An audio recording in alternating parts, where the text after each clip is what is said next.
Jam, and C. Jose, Gisley, and Olivia, Destructiconga, Caleb, Fome, The Closer, Buzz, Nobunaga, Guto, Tan Dog, Miss Hollow, Griffin, hello. How are you all doing? How are you all doing today? How are you all doing? And thank you so much, and Olivia, for being our first sub of the night. Thank you. And Olivia, A, shk, and click, D, I, dot, L, I, dot, B, I, dot, A, sk, and Daniel, D, shk, A, sk, and click, I, dot, E, shk, and underscore, C, 8. Thank you for your sub as well. And also, shk, KFC, thank you so much for your sub. Thank you. K, click,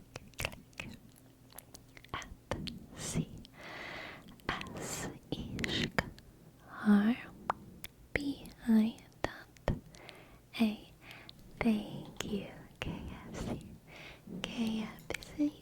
KFC, and Caleb, and Andrew, and Diego Zaki. Thank you all so much. Thank you. Thank you, my friends. Thank you. K, click, L, click, U, shk, B, sk, 1, 9, shk. Thank you for your sub, sk. And Andrew Bell, A, click, N, D, R, E, shk, W, sk, B, E, double L, 1, sk. Thank you, Andrew Bell and Diego Zaki. Thank you. Hello, 1 year with the coolest sleepy boss. Oh my gosh, it's been 1 year. Amazing. For more adventures together to infinity and beyond, I can pass by and say hi for today. But hope everyone has a nice stream as well. See you next time, Diego. And thank you so much for stopping by. And also Fuzz, 10 gifted subs. Thank you, Buzz. Thank you.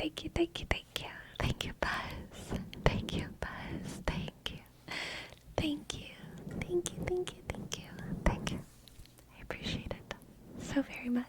Thank you. Alright.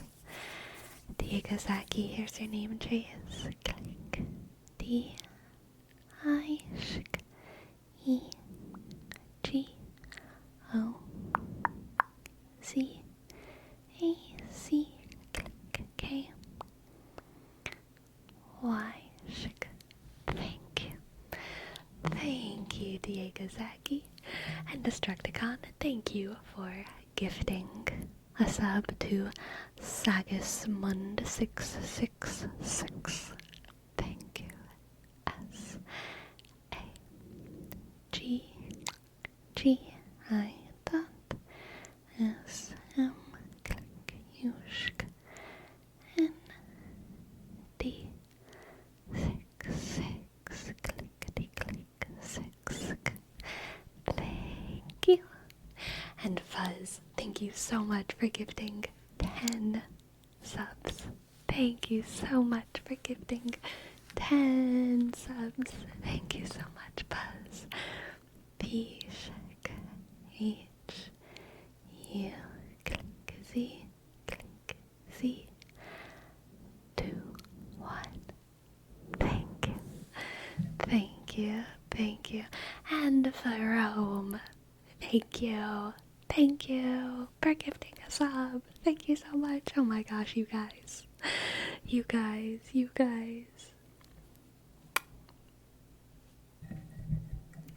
Thank you. Thank you. Shk, A, R, click, A, sk, O, ham, shk. Thank you, Fome. Thank you, everyone. Thank you, everyone. I'm so glad. So glad to be back. Oh my god. KFC. KFC. Thank you. Thank you. Thank you. Thank you. K. Click. Click. Hapshk. C.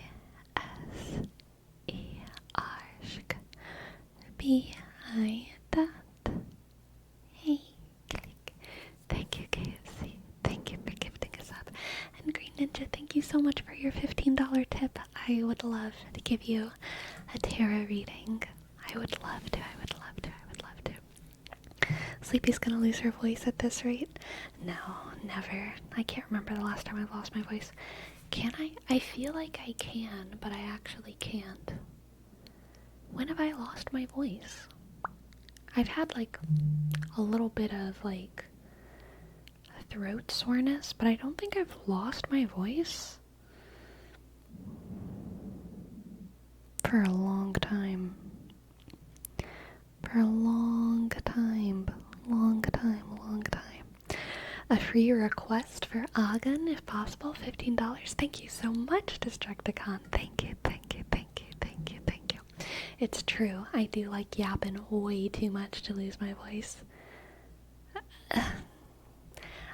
I never really run out of stuff to yap about, to be honest. Sometimes I actually don't like the sound of my own voice, and by that I don't mean that I'm self-conscious, because I'll be honest, I'm not very self-conscious about the sound of my own voice, because I've been making content too long, I'm like used to it, but I don't like talking as much as I like communicating, okay? I always have like topics and interests and things in my head that I want to share with people, and I also really, really love other people communicating with me. I love learning about other people and getting your points of view and like having just interesting discussions, but I do get tired of talking, and whenever I get like socially, it's not, yeah, I mean, I guess so, whenever I get socially burnt out, it's like, it's this very frustrating feeling of being tired of talking, but wanting to communicate, if that makes sense. I'm like, and usually it's like listening. Like whenever I get streamer burnout, it's always like, I just want to listen to people. I want to hear people who aren't me. And like I want to have conversations without listening to like my own words and my own language. It's a very brain confusing kind of feeling. But there's always stuff to yap about. Always stuff to yap about. What if you could only communicate with ACL? The tendon? ASL? Oh. I don't know. I have no idea. I don't know ASL, so I don't know how that would work when it comes to my social exhaustion. Are you more of an extrovert or an introvert? I'm definitely more of an introvert, but I'm also, I would say, I fall into the camp of introverts that really likes adventuring and getting out of the house. It's just that I like doing those things alone, rather than like with other people. I do like doing things with other people, but I always feel like I think more clearly and get energized more whenever I'm spending time by myself, but I'm not like the biggest homebody in the world. I like getting out, and I like kind of like being outside and people watching, but I can't do parties, and I can't do crowds. Parties and crowds, big no, big no, big no. I also have like overstimulation stuff, so like, yeah, parties and crowds are just a massive no. I also watch streams when I'm burnt out on streaming, so I feel that. Yeah. I actually used to have like a ritual of streaming, and then I would go into very active Discord channels that I knew of. I'm not active in that Discord server anymore, but there used to be a Discord server that I was in where there were always people talking in the voice channels, and usually about very interesting things. It was kind of a politics server. It wasn't like a crazy massive politics server, but it was like political, and people were always talking about heavy topics, controversial topics, philosophical topics, crazy stuff. And after I would stream, I would just go and lurk and listen to people ranting so freely, a little bit too freely, like stuff that really shouldn't be said out loud, you know? I was listening to some very disagreeable people saying very disagreeable things, but there was something very nice about, like, being kind of on and streaming and, like, saying what I believe in and advocating for everything that's, like, good in the world and that I like, and talking about my interests in a way that I'm very kind of, in a very kind of self-conscious environment. After it's done, there was something very liberating about going into a space where people were just saying whatever. And sometimes it was crazy, but it was like, wow, people really do just be saying whatever. And I don't know, there was something relaxing about it. It helped me get out of my self-conscious mind a little bit. It helped me get out of my self-conscious mind. So much freedom. Exactly. I can imagine how it also could be nice to hear other people's voices after just being you talking for some hours. Yes, definitely. Because, like, my own speech patterns and stuff, they kind of get annoying to me. Again, it's back to that, like, I'm tired of hearing myself talk kind of feeling. I have speech patterns. I emphasize my words in specific ways, and I, like, blah, blah, blah, blah, blah, in a specific way, and I can't get out of it. It's, like, habitual. So just listening to other people talk and hearing other people's mannerisms, it's very nice sometimes. Very nice. I usually have to go to the street corner to get that kind of social interaction, so it's good that post-COVID we have that online too. Yes, for sure. Does typing also burn you out?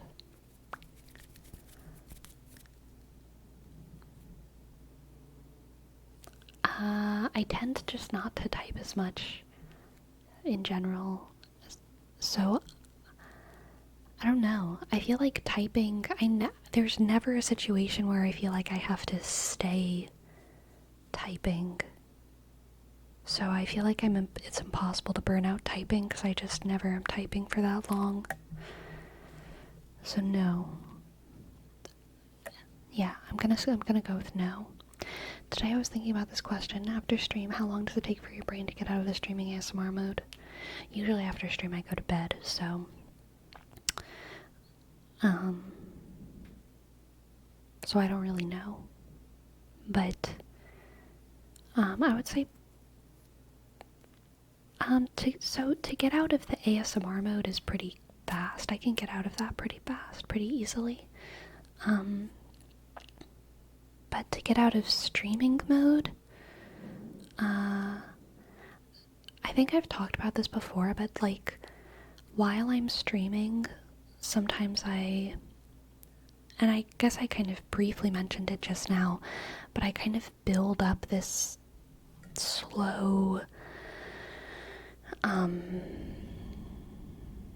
anxiety that is based around just, like, being perceived. And it's not a bad thing, okay? It's not a bad thing at all. It's, like, natural and normal, and it's also part of the rush, and it's also part of why I like it. So I don't want this to sound like it's, like, a bad thing.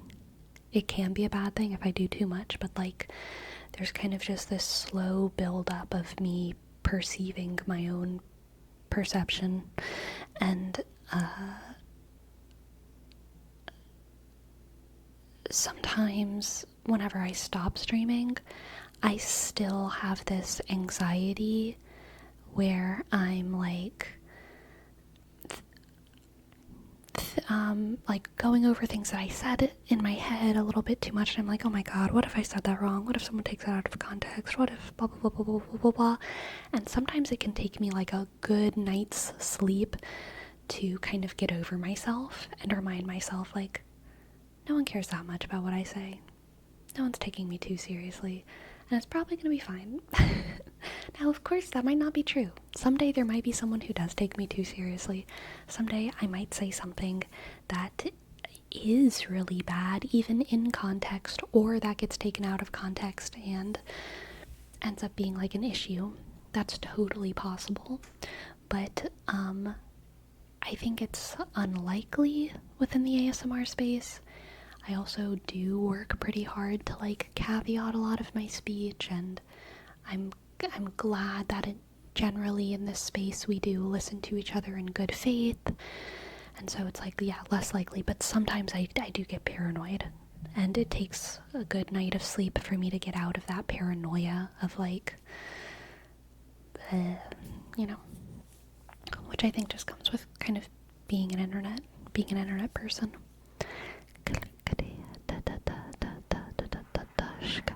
The uncertainty of being misunderstood and overthinking if someone's going to decide that I utterly hate squirrels because I make the squirrel joke. Yes, exactly. Yeah, but even if being mostly yourself doing stream, just having to be aware that you're on camera is something that must keep your attention. Yeah, exactly. So after it, I guess it takes a bit to drop that. Being able to be free of the camera and mic in front of you. Yeah, I mean, like, I don't think it takes much energy for me to like get out of performance mode. Really, I feel like that happens pretty immediately. As soon as I end stream, I'm like, I'm taking off my makeup, putting on a comfy t-shirt, and chilling out. And like, yeah, performance mode, easy to switch off, I think.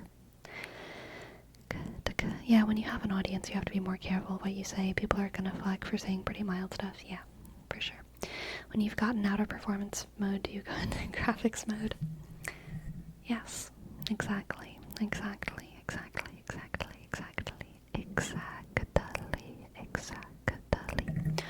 Alright, so we are going to do a tarot reading for Green Ninja, and then we have a redeem for Auden, but I'm not sure what it's for, and then we have a tarot reading for Fome, okay? Does your last members only video about the words people choose or unconsciously choose tie into this perceived mode? Probably. No, I don't think so. I think it ties into like, I mean, maybe yes, but it's not something that I'm cognizant of usually while it's happening. I should probably be more careful with my language in real time. I'm gonna be real, y'all. I don't think about what I'm saying too much. I mostly am speaking a little bit off the cuff over here. But certainly in retrospect, I go over the things that I've said, and I'm kind of in my head thinking, oh god, was that the right word? Did I say that okay? What did that word reveal about me? Etc, etc, etc, etc. KFC, thank you so much for your tip. Thank you. Your makeup and outfits are always cute, both on Twitch and YouTube. Aw, thank you, Sirasteria. I appreciate it. There's a lot of the clothes that I wear only work on camera. Either because I don't have pants or shorts or skirts or whatever that go with them, or shoes or whatever, or because like this shirt, they only really look good on the top. I don't like the bottom of this shirt. I'm not even going to show it because I don't like it. I don't like the bottom of this shirt, but I love the top of it. It's like, it's like a little cute, like little thing going on. But the shoulders are a little bit too big for me, as y'all can see. But I'm kind of okay with that. I'm okay with that from the front, but like I think from the side it looks weird that the shoulders are kind of big for me. So it's like, there's a lot of clothes that I think kind of only work on stream or on camera. And I feel like that's something that a lot of people don't assume about YouTubers, like, oh, that outfit doesn't look as good in real life, but this outfit does not look as good in real life. It looks good. It looks okay from this angle. I'm okay with it from this angle.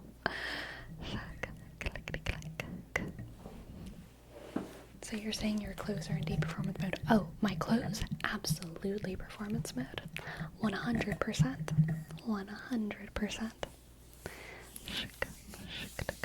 Gotta have a dedicated part of your closet for stream clothes. It's true. It's true.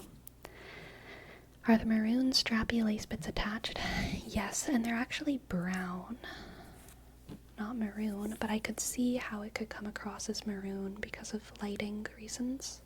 It's like brown and then beige, and it's all connected. It's all connected. That's me every day in Zoom meetings. From the waist up, I look professional. Waist down, I'm wearing shorts and no shoes. Yeah. So you have outfits just for streams, YouTube? I do. There's a lot of crossover. Like, a lot of my stuff that I wear on stream are on YouTube. I also wear in real life, but there's some things that only work on YouTube / stream, and there's some things that only work in real life and don't look as good on stream. For example, a lot of my tank tops, so like, this is actually a pretty high shirt, I would say, okay? It's pretty high. A lot of tank tops go down to like right here, and sometimes my room is hot as hell, okay? Or not even just tank tops, just like things that are like have straps, camis or whatever, spaghetti strap shirts. This is not like a low cut shirt. A low cut shirt goes down to like here, okay? I have almost nothing that goes down to here. My lowest cut shirts maybe go down to like here, maybe, right? Which is not very low. But on camera, because of the way that I usually set up my camera, a little bit above me, it looks really low. So like there's some shirts that whenever I wear them on camera, it kind of looks like I'm not wearing a shirt, even though in real life it's like actually very modest. It's not at all immodest. It's not a low cut shirt. It's like, it's a normal shirt. But on camera, it looks like I'm not wearing a shirt, unless you can like very clearly see the straps, which is a little bit annoying because sometimes it's hot as hell, and sometimes I do it anyway. I do it anyway because I have a right to wear comfortable clothing on camera, but it's something that I have to be cognizant of, because it's like, it kind of looks like I'm not wearing a shirt right now. But whatever.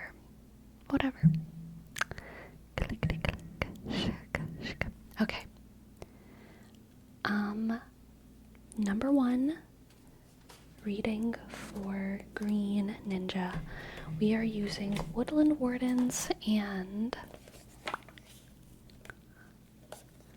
Anamamundi today. Shake.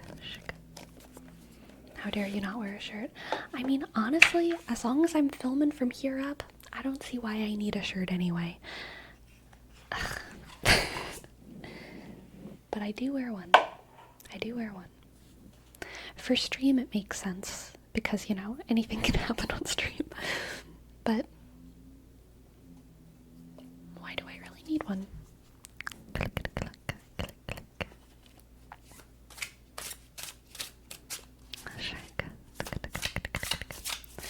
Okay, let's see what the cards have for Green Ninja. Green Ninja. Green Ninja. We have the 7 of Wands, excellent. 6 of Swords, interesting, and 6 of Cups.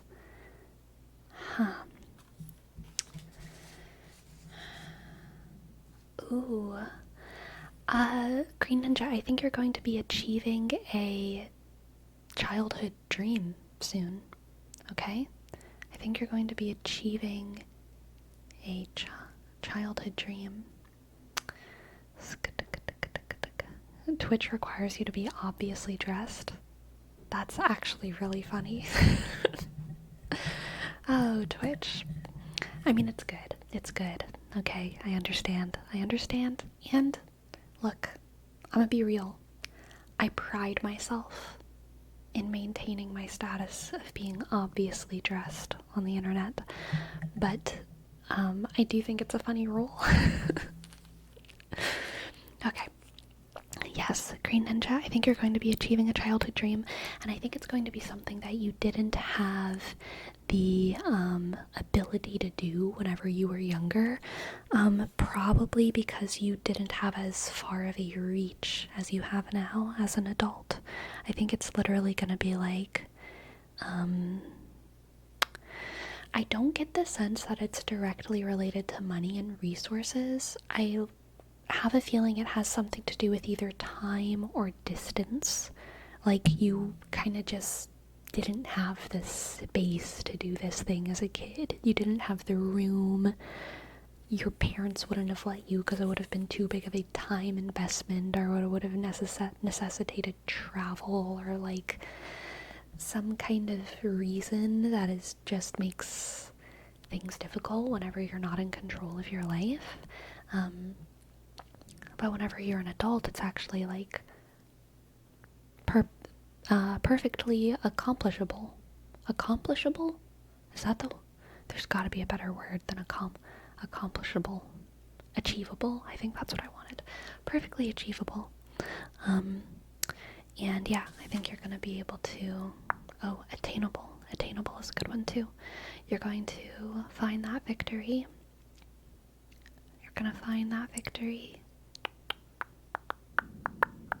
Green Ninja. Click, click. And then we also have the 6 of Wands and the 8 of Wands. More victory cards here.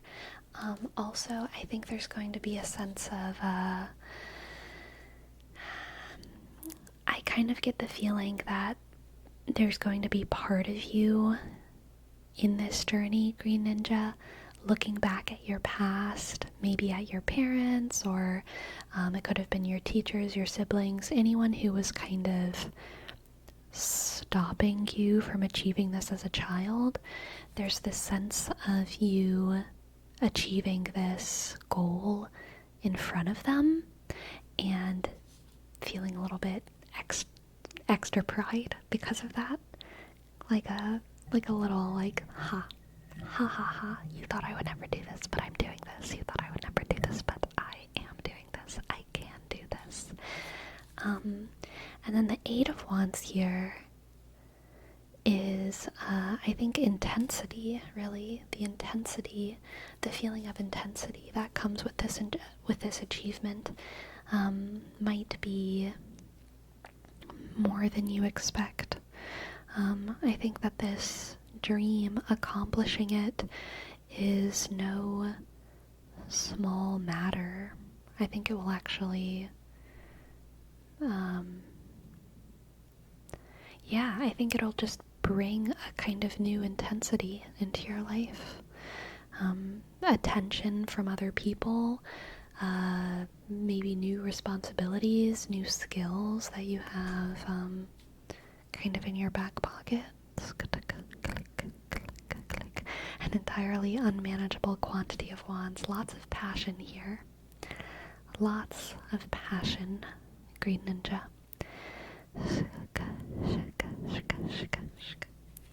Now let's get an oracle card. Oracle card. Oracle card. Oracle card. Oracle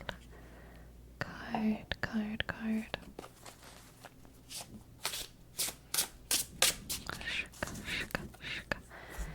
For Green Ninja.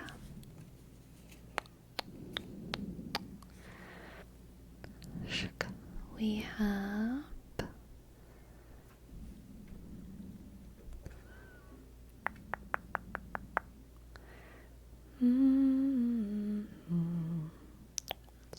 for the camera to focus. The vulture and asphodel. Upheaval, upheaval, upheaval. The vulture and asphodel upheaval. Upheaval is really bringing back that Six of Wands vibe here with the travel and the distance and the commitment, okay? It's going to be, again, the kind of undertaking that you wouldn't have had space to do as a kid. The upheaval is the thing that is necessitated, I think, by in pursuing this dream, achieving this dream. And that kind of upheaval is the reason that you were never given the space or allowed to kind of do that as a kid. But now as an adult, you have the autonomy to upheave yourself, your life, really anytime you want.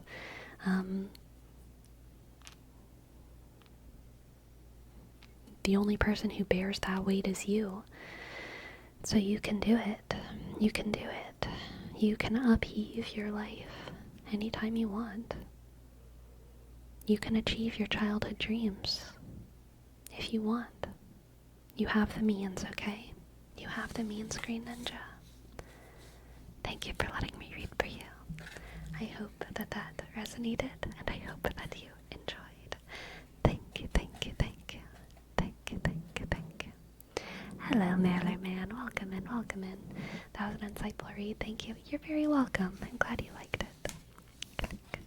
Have a good lurk, Jose. Have a good lurk. Have a good lurk.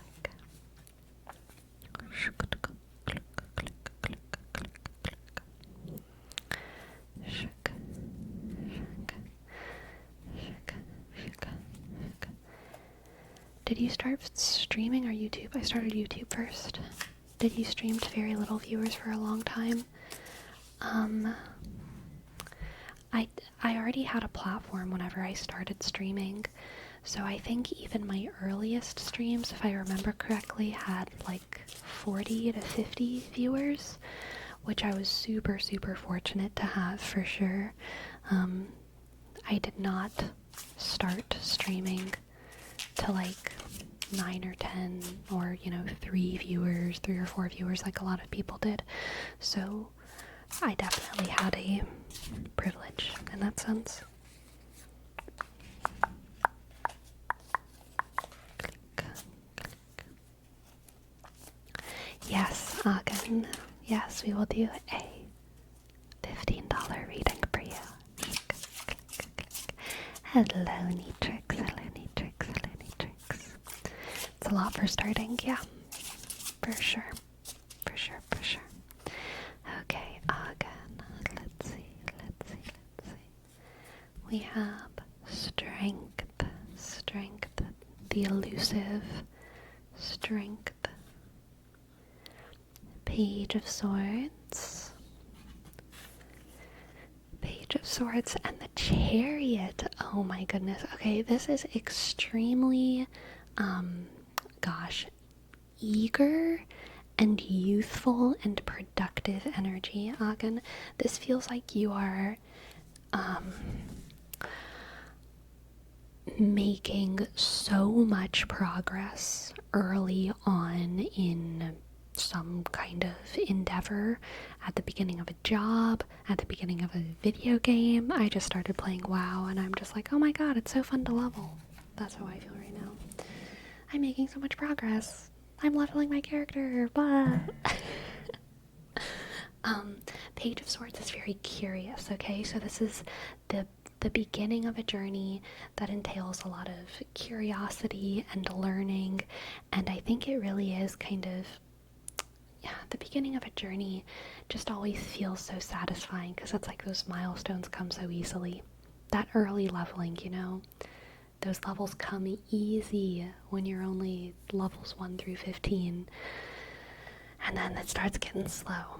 But you don't have to worry about that slow part yet because you are learning, you're getting better and better and better and better, and you're having so much fun, and you're seeing this big bright future ahead of you. So there's a lot of confidence. Curiosity, and success. Okay? That's what this reading is for you, Hagen. Confidence, curiosity, and success. And we'll pull a couple more cards, but first, Saccharins. Saccharins, thank you for your sub. Thank you so much, thank you so much. C, click, A, C, H, click, R, U, N, S. Thank you, Saccharins. Thank you, Saccharins. Alright, again, next two cards are the Ace of Swords. Wow. Interesting. The Ace of Swords and the Ten of Wands. Okay. What this is giving, Agen, is a massive change in ideology. Okay? What I am sensing here is a change in ideology. Pure ideology. I hope anyone understands that reference.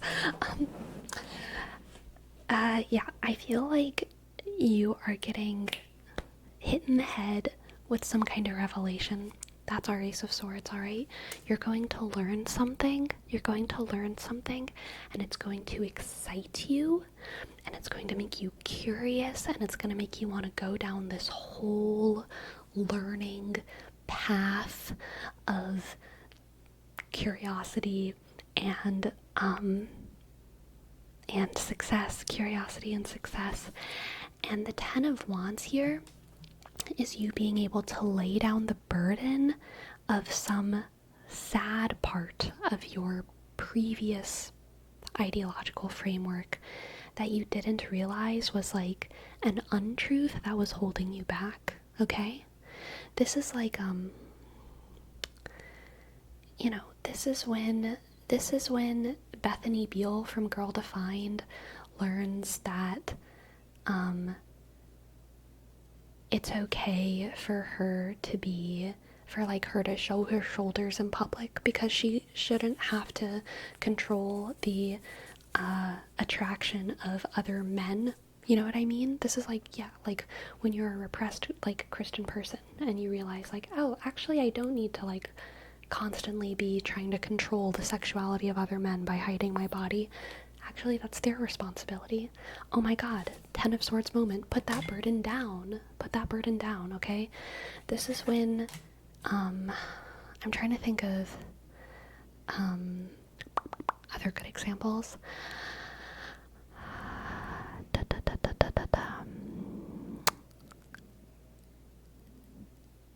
This is when the red pillars meet a girl who's really good at video games. Just genuinely so good at video games. So good at video games. And normal and chill. And not trying to do it to impress guys. Just a woman who loves video games. Put that burden down. Not all women are the same. Put that burden down. All of a sudden your ideology opens up. You get to learn new things. You get to have so much fun. And this thing that you just thought was a truth, that was weighing on you, you don't have to hold it anymore. So I think, Agen, you're about to realize that there's some belief that you have that is something sad about the world, something negative about the world, and you're about to realize that it's literally just not true, okay? And I think it's going to make you happier, and it's going to wake up a curiosity inside of you, and it's going to start you on a journey. And this isn't the kind of journey where all of your politics change and you end up a different person on the other side.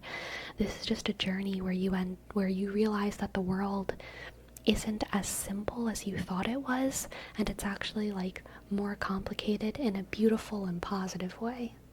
Okay? A very beautiful and positive way.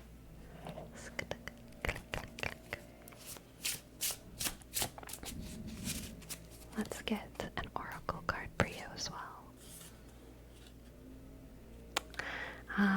Interesting.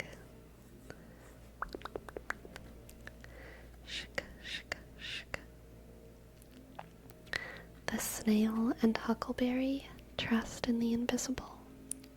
Trust in the invisible. Trust in the invisible. Clickety click. Clickety click. The snail and huckleberry, trust in the invisible. Click. Shaka, shaka, shaka, shaka, shaka. I wonder if the belief that you have, Agen, is something about not being able to trust in the world. I wonder if you have a very narrow circle of trust, or if you have a very specific circle of trust, or if you believe that some part of the world that is foreign to you or outside, or if you believe that there's some force in the world that is bad, that just like isn't as bad as you think it is, if that makes sense. Also, sorry for the, I don't know what it is outside, lawn mowing, leaf blowing, monster growling, I don't know what it is. I will call the city and try to stop such noises from occurring in the future.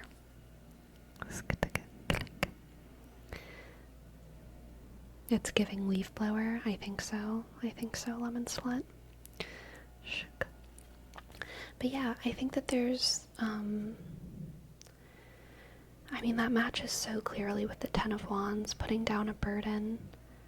I feel like there's a belief you have, Agen, that some part of the world is bad, or some bubble is bad, or something is just really bad, and maybe you're about to find out that it's not as bad as you think it is, and it's gonna be a massive relief for you to realize that you can actually trust something, that you can actually hope in something that you never realized you could. And it's gonna encourage a lot of growth, okay? Agen's gonna change their opinion on Jordan Peterson. I hope Jordan Peterson changes their mind on Agen, okay? That's my hope. That's my hope.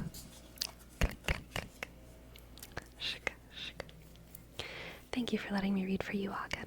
I hope that you enjoyed. I hope that it resonated.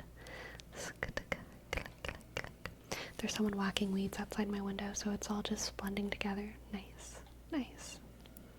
Shaka, shaka. As it turns out, I'll just find him really sad. I feel like that's mostly accurate. I'm not gonna lie here. I feel like it's mostly accurate. Shaka, click, click, click, click, click. L train, hello, welcome in. Or sorry, A train's gonna go. Welcome in, welcome in, welcome in. Click. Aiden, Aiden, Aiden, Aiden. Click. Welcome in. Click, click, click, click, click. Sack. Shika, shika. Seize the day. Thank you so much, Dolly Joel. Thank you. Thank you so much for your tip, Dolly Joel. Thank you, thank you, thank you, thank you, thank you, thank you, thank you. Click. Click. Thank you so much. Thank you so much. Thank you so much. Thank you. Alright, next we have a reading for Fome.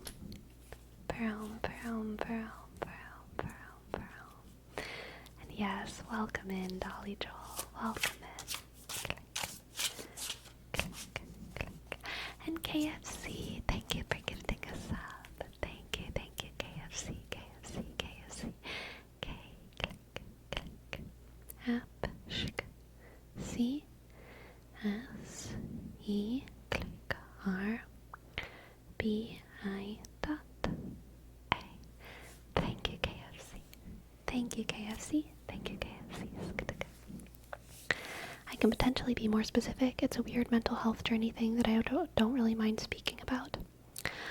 I'm totally interested in you, or happy to hear you speak about your mental health journey, Agen. I will always warn anyone in chat, though, that if you do talk about something, especially something that's very personal, there's a chance that we might use it as a jumping off point to talk about tangential issues or issues around it or whatever.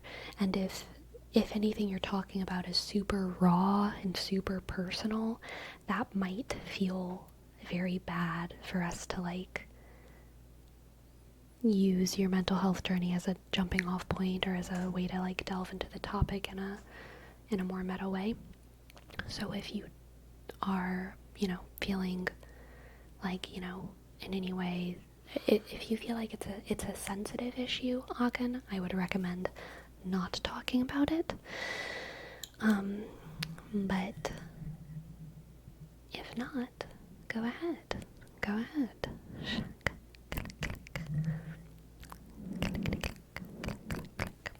Alright, now let's do a reading for Fome.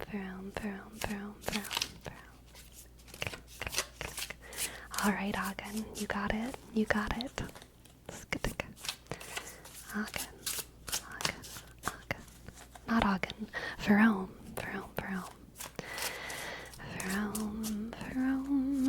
Let's see what the cards have for Fome.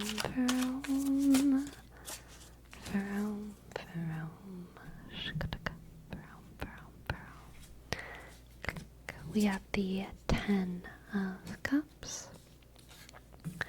10 of Cups and the Ace of Pentacles and the 2 of Swords. Super cool. Wow, a lot of journeys beginning energies today. Let's see. Oh, actually this is not that. It could have been a journey beginning but that's not what I'm actually seeing inside of it. I am seeing that you have a major choice of what to do with resources.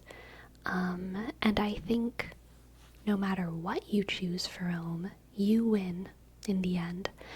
But the choice has to do with who else wins, okay?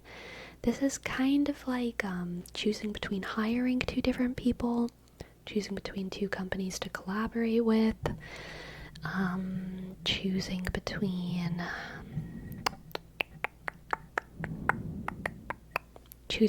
girlfriends, choosing between boyfriends, where you know that this is a situation where you know all of your choices are good, but whatever your choice is, you create a winner and you create a loser.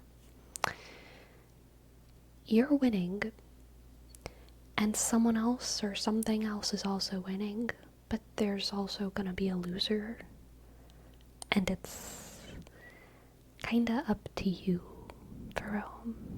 It's kinda up to you. Little Sharky, welcome in. Today we are wearing my acorn with, I believe, carnelian. Yes. Carnelian and amethyst rest inside the acorn, which is why sometimes it makes loud noises whenever I knock it around. It's a little screw top. You're not going to end up the loser, Fome, because you have the Ace of Cups. You are going towards that 10 of Cups. You have the Ace of Pentacles and you're going towards that 10 of Cups. What you have is the choice, okay? You have the choice. You have the power. You have the choice. Let's get some more cards. More cards.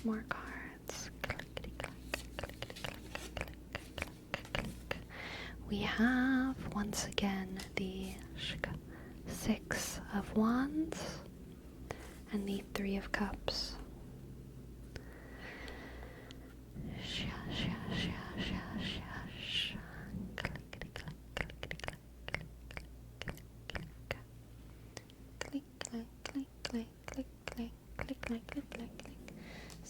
Wands and Three of Cups. Let's see.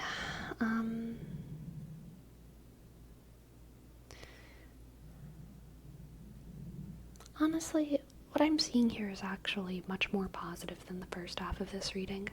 I do get the sense that you're choosing where to put some kind of resource, alright, Fome? You're choosing between a couple parties of where to put some kind of investment, where to put some kind of resource, and you are going to benefit from whatever choice that you make. But I think in the long run, everyone is going to benefit, alright? That's that Three of Cups.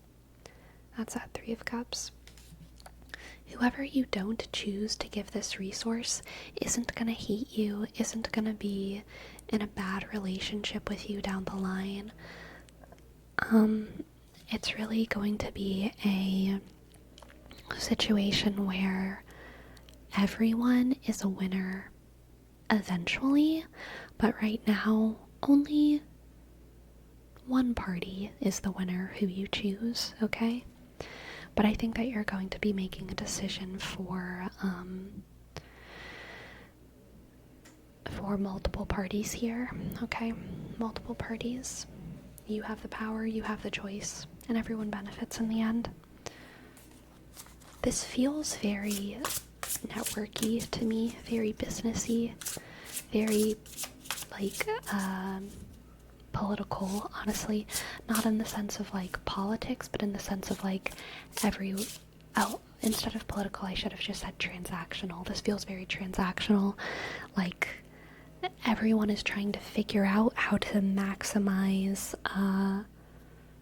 the profits that they can make off of one another. And I think everyone is doing it successfully. How to maximize profits while also maintaining positive relationships, if that makes sense. And I think you and these other parties are going to be doing that successfully.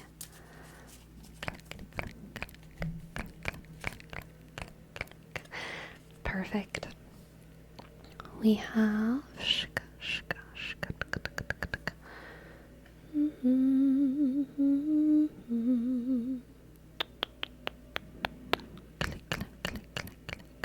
the hawk and thistle, peaceful persistence. The hawk and thistle, peaceful persistence. Peaceful persistence, peaceful persistence, peaceful persistence. Peaceful persistence. Peaceful persnickety persistence. Peaceful persnickety persistence, persistence, persistence. I'm so glad you're back too, Dolly Joel. Welcome in, welcome in, welcome in.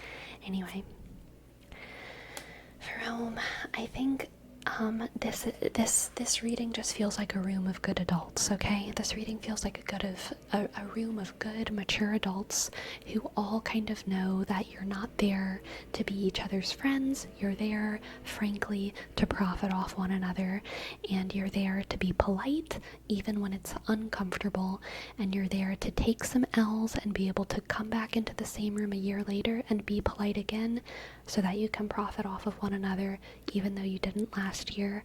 And you're all gonna do that well, okay? You're literally just gonna do that well. The grace of adulting, taking L's on the sleeve and being able to brush it right off. Brush those L's right off, come back next year. And those aren't your L's that are being brushed off. These are your wins, but you can have faith that the people to whom you serve L's won't be too upsetty spaghetti, okay? They're gonna understand. They're gonna understand.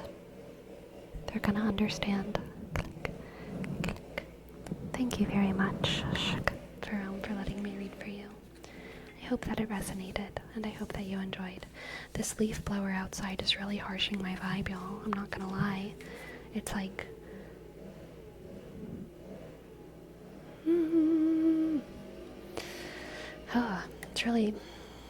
it's really harshing my vibe.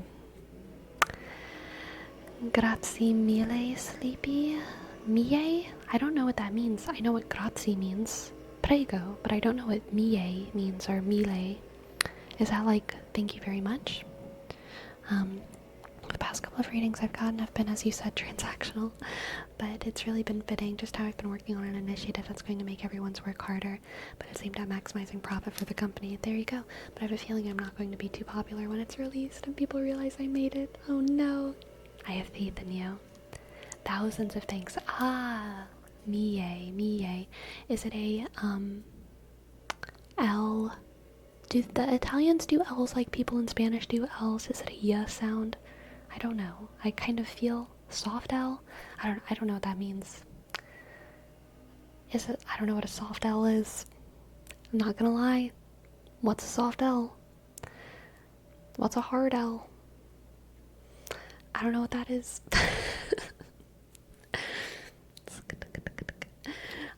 Lemon sled. Thank you. Thank you for your bitty bits. Thank you for your bitty bits. And Peter. Thank you for your sub for 14 months. Amazing. Thank you. P click E T shak Esk R G 1 click 3 sk 7. Thank you.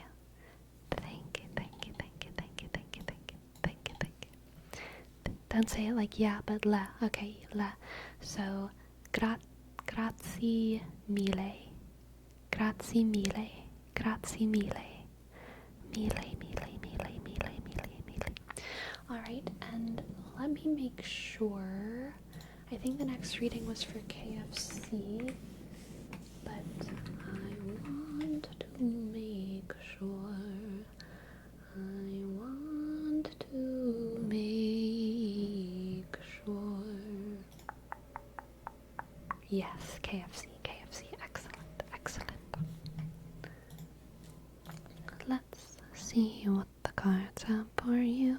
Oh, it's actually a lyric reading? Yes, absolutely. I'd love to do a lyric reading. That's so funny. Yes, my brain totally skipped over the word lyric.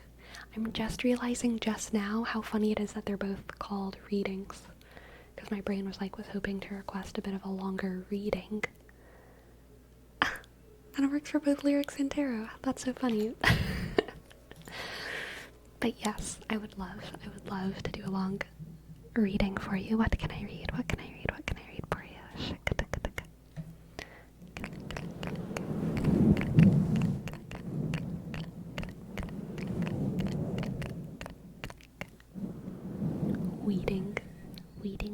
Weeding. Another weeding.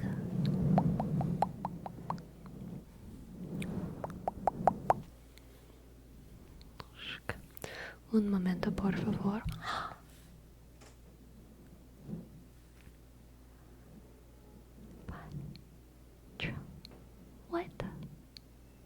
What? Trill Cosby? Excuse me?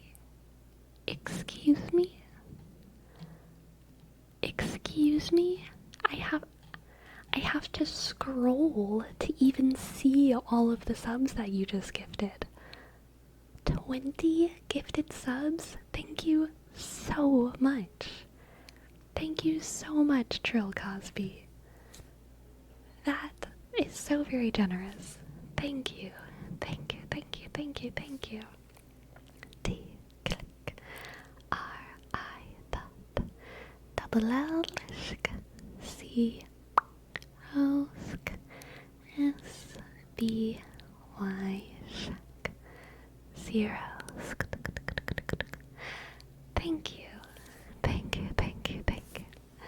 Thank you so much. Thank you.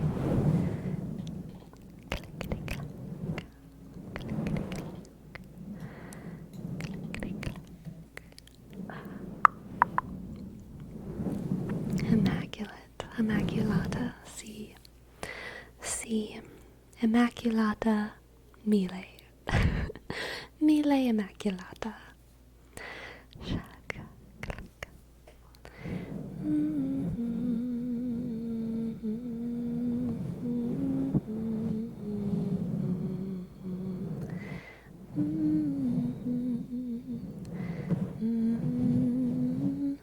How do you feel when someone gifts like that without saying anything? Being a new person around, I find it surprising but always welcomed. I never assume they're a new person. Honestly, I usually assume that they have been a lurker for a while. That's all. That's kind of always what I assume. I know there's some people who go around and like randomly gift a lot of subs, but I feel like that's much more rare than people who have just been lurking for a long time. There's a zillion people who are lurkers, and y'all are treasured parts of this here community. So thank you so much. Thank you so much for being here. I lurk exclusively.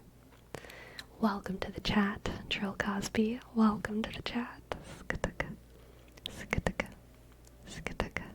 I see you, but also, I don't see you, okay? You're safe. You're safe in the void. Shup.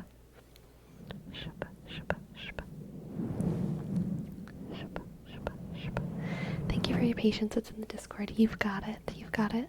Longer reading, so it links to a Google Doc. Okay, awesome. Let's do an extended reading for KFC.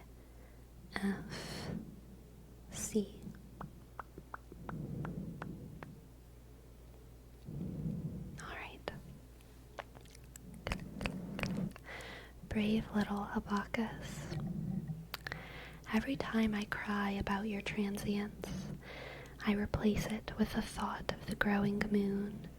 As I climb towards it, I tell myself it's not too late, and rest assured that I won't ever have to care about anyone, because it's too late, and with you it gets harder to realize it gets harder. Do you ever think about, you promised, I want to die when you're not here, because I'm convinced everyone else thinks I'm a dick. My ideals fog up my windshield and I crash into the houses they depict in their songs. I want to be part of you again, face the crowds and turn back again, rediscover why we're turning back, away from a town you say has lost all of its meaning. In a way, I can't see the town. I only see frustration and see a landscape, a blank, raw canvas. And yes, we're all co-pilots in our cockpits made of tin, and when we think about each other, we despise the states we're in. I can't tell you that it's better, because I'm truly not that sure, but I think that this is better because the way we're sure that we're not happy yet. Yes, I thought our mouths would meet, or at the very least our eyes. Never even tried, ignoring every bit of light that escaped our eyes as if we were asleep. In the morning I'll be fine. Let me bathe amidst my ignorance as if I were asleep. This is my registration from the SCENE. Having MTV is getting old. I said no once, got stabbed in the back while they said relax. In Sweden they got it right, I guess, but where does that leave me? Leaving. Always leaving, never staying. Good thing my feet are still intact, it's just my hands that are killing me. Killing someone else may make for better poetry, at least that's what they said. But at this moment, clarity's appeared, and I am gone, off to what I found more in. The fact I hate the way I talk, cynics mock all surroundings. I just wish to live with the ones that instead of hating MTV, beat on the floorboards to wake their tenants that they know are not asleep. The way we're sure they're not asleep. We woke up in the same bed. This whole imagery underground has got me thinking, got me dreaming that if we were all our own co-pilots, our cockpits made of tin, and as we fall down hills of pavement, it's time I grew and said to them, it's not what you think it is. We analyze the states we're in, why it is that when we sneeze, there's a chance we'll die alone. Alone, it's what I hope I'll want to be when all acquaintance leaves me. Because if I don't, who knows? I might just see that no one needs me seeing. Ooh. That's good, KFC. That's good. Very enjoyable. Thank you for that one. Thank you so much. Thank you so much. Thank you so much. A little prosaic, but I like it a lot. I love I love a good mix of prose and non-prose.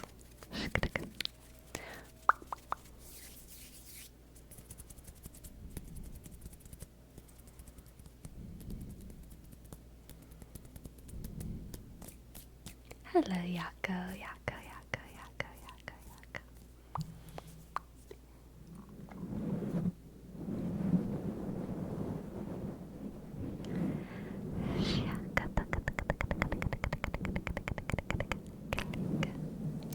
How do you feel about writers that use heavy prose, like Tolkien, versus ones that don't, like Brandon Sanderson or Sarah J. Maas?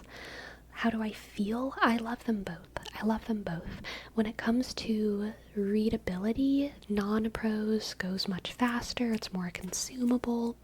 Non-prose helps me sink into a story more, but more prosaic writing makes me introspect more. It feels more like a religious experience. It feels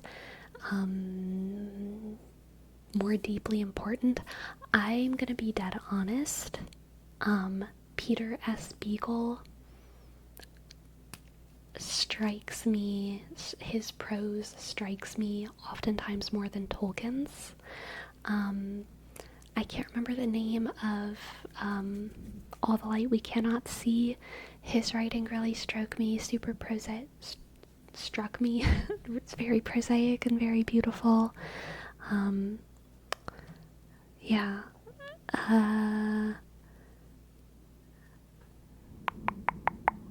Those are the ones that come to mind as some of my favorite prose writers. What's his name? Elie Wiesel. I think that's actually the correct pronunciation of his name. Elie Wiesel, which in school I learned as Eli Wiesel, but I'm pretty sure it's supposed to be Elie Wiesel. German, or maybe he's not German. I think he's German. But he might be like Danish or something. But I'm pretty sure. Or Polish. You know, one of those. one of those had a hard time during World War II places. I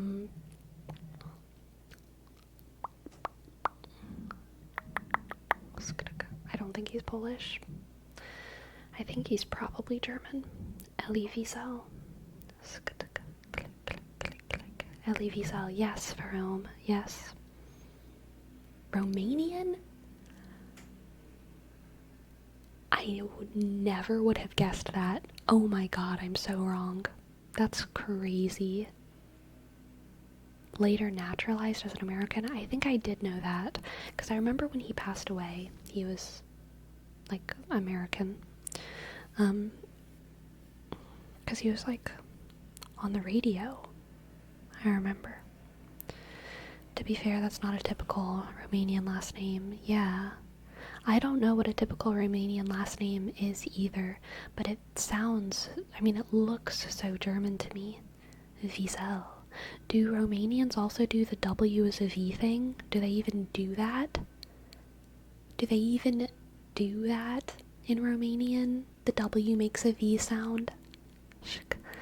All of them end in Vic or something? Oh, yeah. I guess I think of the Vic or the Vich as like a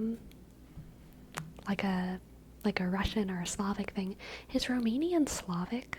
Is Romania a Slavic country? No, that's more of a Balkan Russian thing. Yeah, that's what I'm thinking. KFC. Romania's not. Is there, what is Balkan? What is the distinction between Balkan and Slavic? That is the question in my head. I don't know. It's when you eat a lot of food to gain muscle. So true. The Balkan season. Balkan includes, Turkey, Greece, and Cyprus. Okay, so Balkan is like Mediterranean, then. Gotcha. And then Slavic is up there. Slavic is the Russian, Ukrainian, Latvian people. Yeah? Where is Croatia even? I have no idea where. I know Croatia's in Europe, but I really don't know where Croatia is. But Croatia's like north-ish, right? But I think Croatia's near Serbia? Okay. Okay. Croatia's on the Balkan Peninsula with Serbia, Bosnia. Dang. I'm not good at that Balkan Peninsula. My mind's eye just sees chaos there. Very American brained when it comes to the Balkans, apparently. Below Austria and Hungary, next to the sea next to Italy. Okay, that helps a little bit. Ever been to Europe? No, I have not. I hope night is still required reading in school. One of my favorite introductions to literature when I was young. Yes, night was very good. There are parts that are Slavic and Balkan at the same time? Oh, wow. Okay. Cool. Very cool. Very cool. I need to go look at a map of Europe.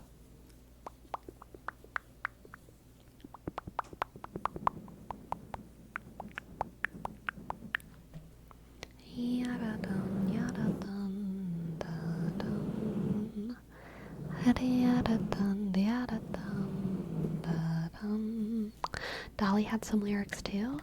Oh, I'm so sorry, Dolly, I didn't see. What would you like me to read, Dolly? What would you like me to read, Dolly, Dolly, Dolly, Dolly, Dolly, Dolly, Dolly, Dolly. Dolly, Dolly, Dolly. Yes, Auden, oversharing after lyrics.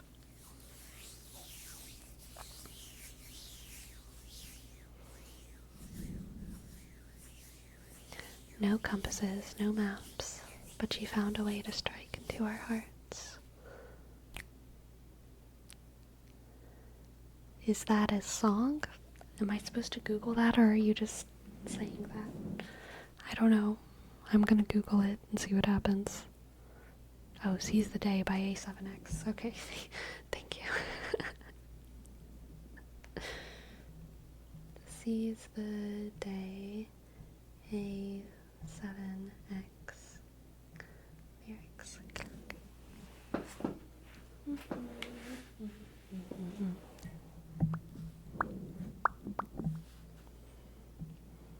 Okay.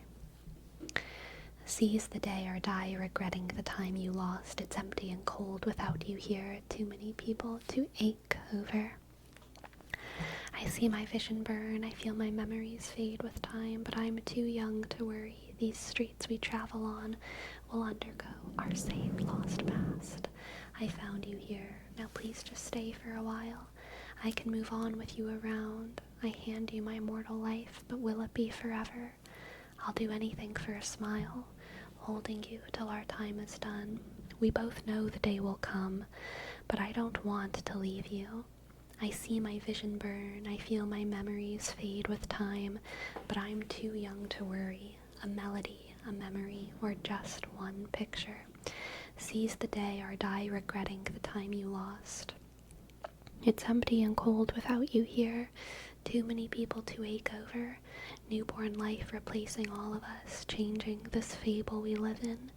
No longer needed here, so where do we go? Will you take a journey tonight, follow me past the walls of death? But girl, what if there is no eternal life? I see my vision burn, I feel my memories fade with time, but I'm too young to worry. A memory, a melody, or just one picture. Seize the day or die regretting the time you lost.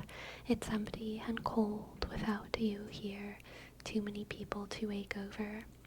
Trials in life, questions of us existing here. Don't want to die alone without you here. Please tell me what we have is real. So what if I never hold you or kiss your lips again? So I never want to leave you in the memories of us to see. I beg, don't leave me. Seize the day or die regretting the time you lost. It's empty and cold without you here. Too many people to ache over. Trials in life, questions of us existing here. Don't want to die alone without you here. Please tell me what we have is real. Silence, you lost me. No chance for one more day. Silence, you lost me. No chance for one more day. I stand here alone, falling away from you. No chance to get back home. I stand here alone, falling away from you. No chance to get back home. Shuk. Shuk. Beautiful. Beautiful. Thank you for that one.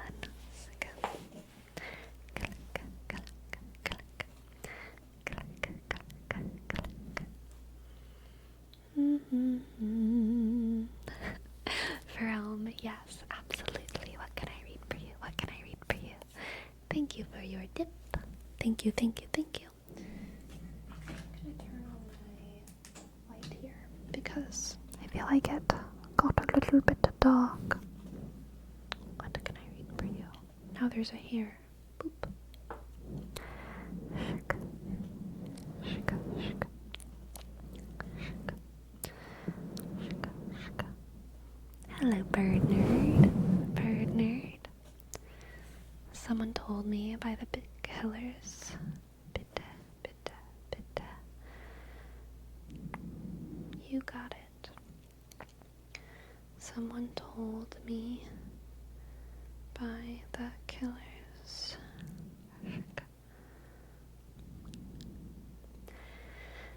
Breaking my back just to know your name. 17 tracks and I've had it with this game. A break in my back just to know your name. But heaven ain't close in a place like this. Anything goes but don't blink, you might miss. 'Cause heaven ain't close in a place like this. Anything goes but don't blink, you might miss. 'Cause heaven ain't close in a place like this. I said heaven ain't close in a place like this. Bring it back down tonight. Who never thought I'd let a rumor ruin my moonlight. Well, somebody told me you had a boyfriend who looked like a girlfriend that I had in February of last year. It's not confidential. I've got potential. Ready, let's roll onto something new, taking its toll, then I'm leaving without you, 'cause heaven ain't close in a place like this. I said heaven ain't close in a place like this. Bring it back down tonight. Never thought I'd let a rumor ruin my moonlight. Well, someone told me you had a boyfriend who looked like a girlfriend that I had in February of last year. It's not confidential. I've got potential. A rushing sound. Pace yourself for me. I said maybe, baby, please, but I just don't know now, baby, when all I want to do is try. Well, somebody told me you had a boyfriend who looked like a girlfriend that I had in February of last year. It's not confidential. I've got potential. A rushing sound. Now somebody told me you had a boyfriend who looked like a girlfriend that I had in February of last year. It's not confidential. I've got potential. A rushing around. Now somebody told me you had a boyfriend who looked like a girlfriend that I had in February of last year. It's not confidential. I've got potential. A rushing around. Click. Somebody told me you had a boyfriend who looked like a girlfriend that I had in February of last year. It's not confidential. I've got potential. A rushing around. Nice.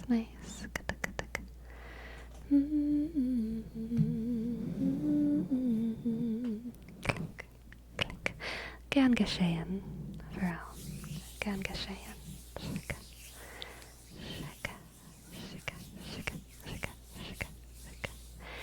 Goodbye, MNZ. Goodbye. Click.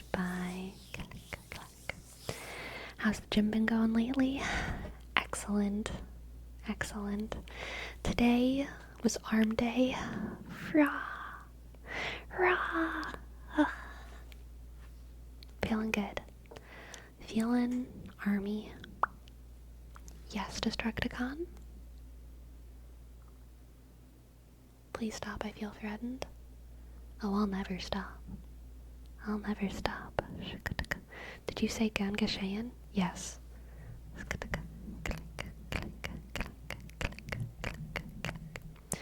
Have you gotten a sunburn? I haven't gotten any bad sunburns yet, but I have gotten small sunburns.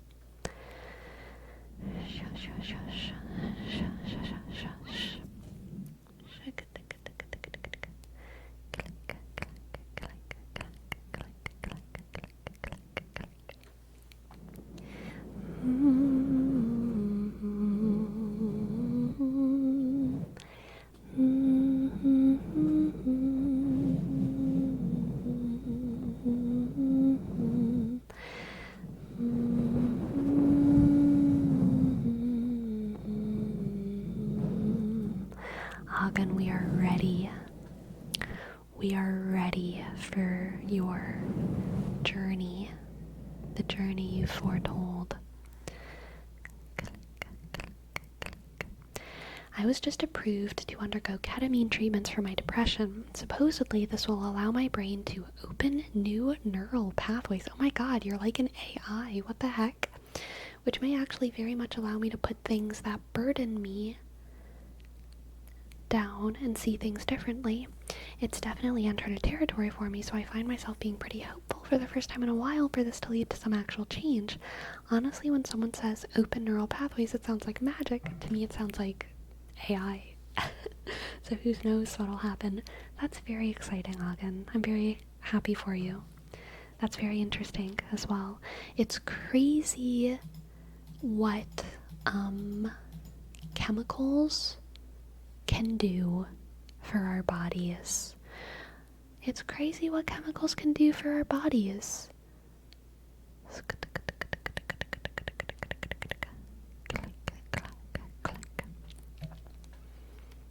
The most thing I've heard is Danke, so Gern geschehen is a good moment. I don't know if people actually say Gern geschehen in Germany. Germans, let me know. Duolingo taught it to me whenever I was doing German, but anytime I see Germans on like TikTok or YouTube, they just say bitte, bitte for everything. Thank you, you're welcome, excuse me. They just say bitte, bitte, bitte, bitte, bitte, bitte. They're just going all around saying bitte, bitte, bitte. And I've never actually seen like a German casually be like gern geschehen as like you're welcome, but that's what I learned is you're welcome. So I don't know. Let me know, Germans, if y'all actually say that. A lot of what Duolingo teaches is not used conversationally from what I can tell. Yeah. Funnily enough, they literally call the process of taking ketamine a journey rather than a drug trip. I think I've heard people who use ketamine. Is ketamine considered a psychedelic? I don't think so. But whenever I've heard about studies where they used psychedelics medicinally in a like Western medicine context, they also talk about it being a journey rather than like a trip. I had no idea that ketamine was a treatment method. I have known people who were on ketamine before for whom it seems to have been very beneficial.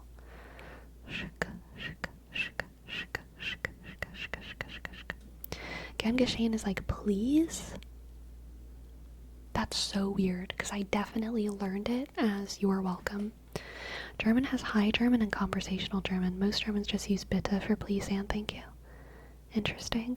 It was described to me as a dissociative psychedelic. Very interesting.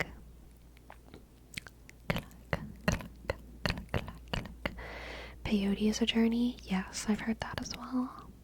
No, it is you're welcome. Thank you, yep, bananas.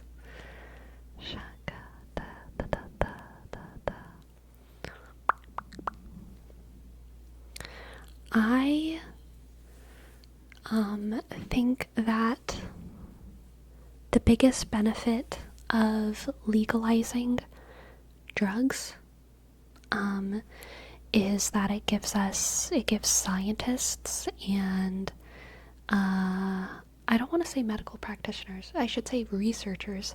It gives researchers space to develop drugs in ways that are more specific.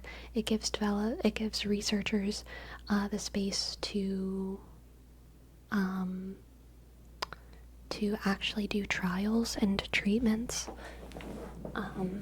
using different substances so that we can figure out the proper ways to use them in a way that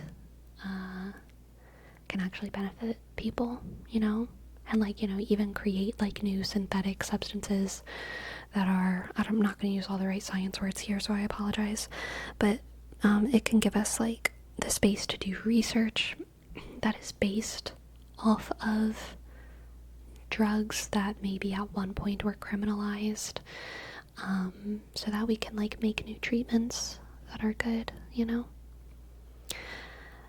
One of the biggest struggles of drugs being illegal is that it makes research around those drugs so much more difficult and controversial, and makes progress hard from a medical standpoint. It is the CEO. She's saying hello, hello, hello, hello, hello, hello.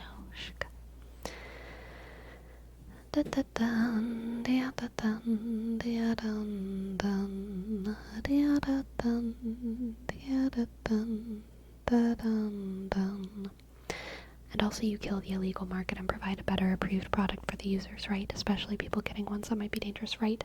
And like, I'm gonna be honest, I'm like anti-drug. Like, I don't like drugs. I think we should all be on less drugs. I think our bodies are great. I think we should only be on drugs when we like have to, and I think that the threshold for having to be on drugs should be pretty high. I think pharmaceutical companies are like trying to put too much stuff in our bodies in ways that is not beneficial. All that said, I think we should be able to invest in research in drugs, and that there are so many drugs that are massively beneficial and important to people.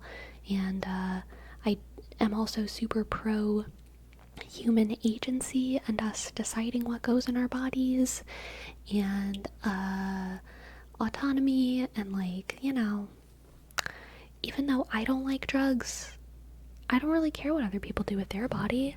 And also, other people's like medical needs are just not something that I have any like stake in. And like, I think that if people need something, they should have access to it.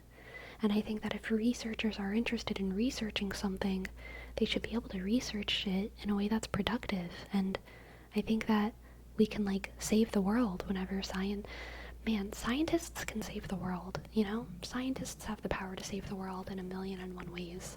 And like, I think scientific freedom is super important to improving the world.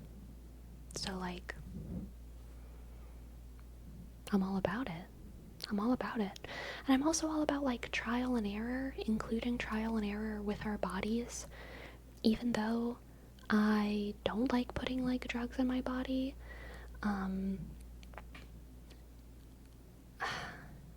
don't think you like lose purity points for trying things. And also, I think sometimes stuff really works, and then you realize, oh my gosh, I can be like anti-putting drugs in my body and still pro-putting this one specific drug in my body because it's my medicine and I need it. Like, you can have both. It's okay. It's okay. You can be anti-pharmaceutical companies and still take your freaking medicine. It's all okay. That's my thought as well. If someone needs something, they should have access to it. Yeah, absolutely. Absolutely.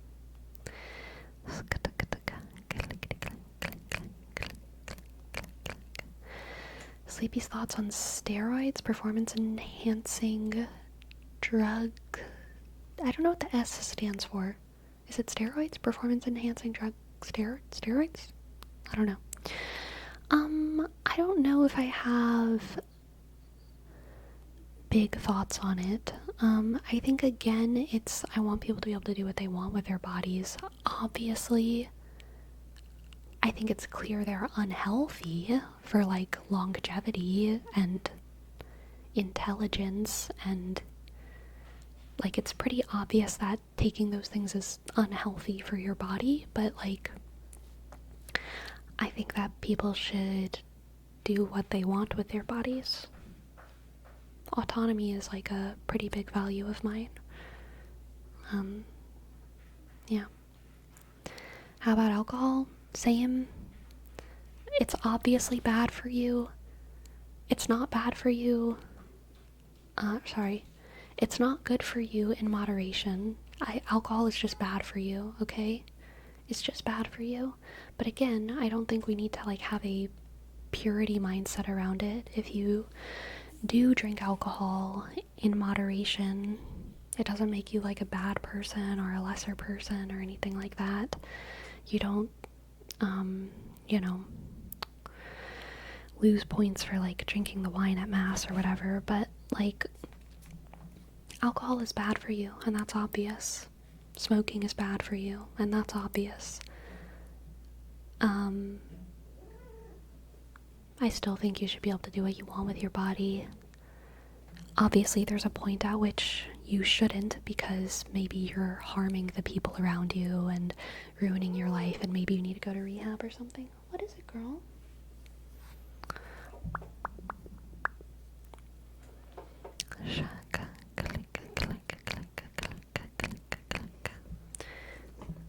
Hey. She has come onto the chair. Come onto the chair.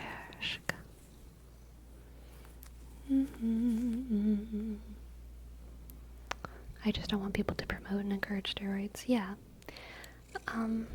Gosh, I think like people should be able to do what they want, but obviously steroids are bad, and like obviously you can accomplish incredible things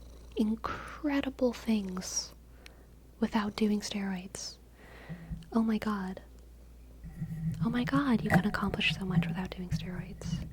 I feel like the only reason to do steroids is if you want to be like a pro bodybuilder or like or something, pro athlete maybe, but like you can accomplish so much. I treat my psoriasis with a steroid. Yeah, we're talking specifically, I think, about like performance enhancing drugs. Again, there's a million medical reasons to use all kinds of substances where they benefit like you in a specific and important way, but they shouldn't be something that they're not healthy to take for vanity reasons or for aesthetic reasons or whatever, you know. Even then, in pro competition, steroids are usually banned. Yeah, that's true. I don't know who Greg Plitt is. Greg Plitt was anti-steroid and he was shredded. God rest his soul. A lot of athletes have a lot of ways of getting around performance-enhancing drug testing, though. Yeah, I've also heard that.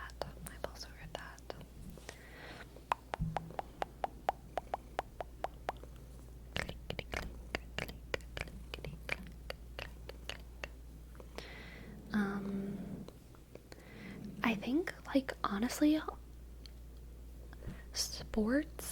sports in general, competitive sports, is something that is like actually full of philosophical quandaries, and it's like an underrated realm of like, what does merit mean? What does equity mean? What does equality mean? Sports is a microcosm of like very interesting philosophical questions when it comes to fairness, because we're all coming to the floor with different genetics. We're all coming to this floor with different sexes. We're all coming to the floor with different time having spent training in a way that's completely out of our control. It's not really in your control if you start playing soccer at 4 years old. Like, that's your parents. But you're going to be up against people who maybe started playing soccer when they're 10 versus people who started playing soccer when they're 4. They both might love the sport just as much, but obviously their bodies have developed in different ways because of that. And again, there's sexes, there's gender, there's drugs, there's diet, there's access to resources, just access to food within your life, access to healthy food that you have within your life. This is another inequality. For the playing field to be perfectly equal in sports would not only be impossible, but it would be uninteresting, because we'd all have the exact same bodies and the exact same capabilities. If we achieved pure genetic, biological equality, every sport would be played by clones of the same person, and it would be boring because they would perform identically, which is obviously not what we want, and it's obviously not the goal. part of the fun of watching sports is like, how does this person who grew up over here compete against this person who grew up over here?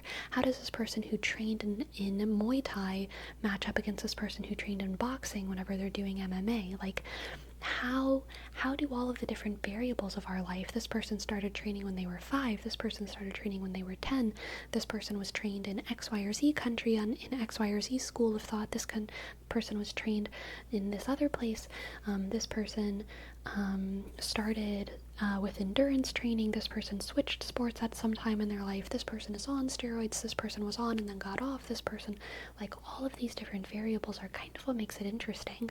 And they're also what makes it unfair. And there's a certain point that all of us have a point when we're watching a sport where we're like, this is too unfair. This person is too tall for this race to be fair. This person's feet are too big for this race to be fair. This person's cybernetic eyes make this target shooting unfair. This person's sex makes this sport unfair. All of us have these kind of different lines that we draw, and I don't know where the line is. I don't think the point has ever been for sports to be fair, but they have to be fair enough that they're interesting, and also unfair enough for it to be interesting.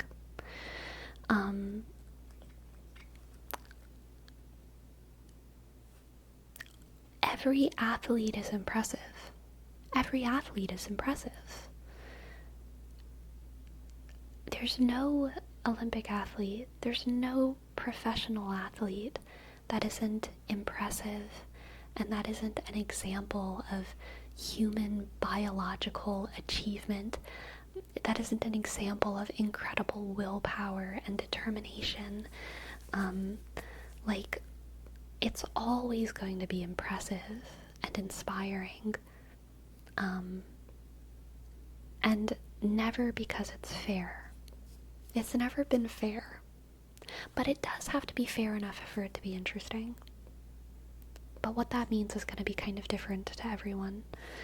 And, like, I think that's okay. I think we all just have to admit that, you know? We all have to admit that. All of us have different points of where fair or unfair is, like, too much. I don't know if we'll ever get to that point, because to use your example, in soccer, football, there's preferred body types for different positions. So, like, for a player that plays on sides, you want them to be faster, so they're usually smaller, but a striker might be a tall, buff guy. Right. That person's sex is too on fire for it to be fair for the other athletes. So true. I would argue that for sports, sports strive to be fair, but not every athlete has the same qualities. So they're dark-tide gun stats. We strive to be roughly 380, but they might excel in different aspects, but overall stat distribution is fair. It's really sad that athletes need to take PEDs in order to feel or be considered exceptional in their field. Their total stats are the same, but the individual expertise differ. Yeah. I think that's fair. Yeah, I mean, I think, like, almost all of our stats of all humans are, like, kind of even, but we all kind of spec into different talents, right? I think, unfortunately, a lot of it stems from the culture that because X person takes it, everyone else has to take them to be competitive. Yeah, that's definitely true, KFC. Or rather, I feel like they need to take P. Oh yeah, I already read that. Okay. It's part of the nature of achieving maximum efficiency in any game sport, though. Different roles require different qualities. Yes, it is true.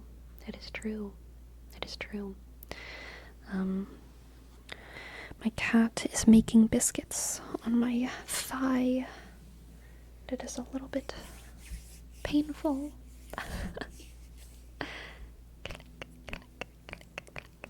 Did y'all know 15% of the USA population is above 6 foot? I'm not surprised. I feel like a lot of guys are above 6 foot. I feel like it's pretty common in the US for guys to be above 6 foot. Yeah. I don't know what the average height for men is in the US. I really don't. I really don't. I'm horrible at judging height, though.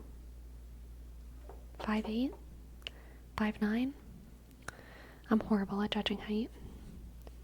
All I see is like, you're my height, or you're shorter than me, or you're taller than me. It's basically the only metrics. I guess there's like really tall. I feel like if you're above 6'2", I'm like, wow, you're really tall. And if you're between 5'5" and 6'2", I'm like, you're taller than me. And if you're 5'5", I'm like, you're my height. And then if you're 5'4", I'm like, you're shorter than me. That's all the different types of people.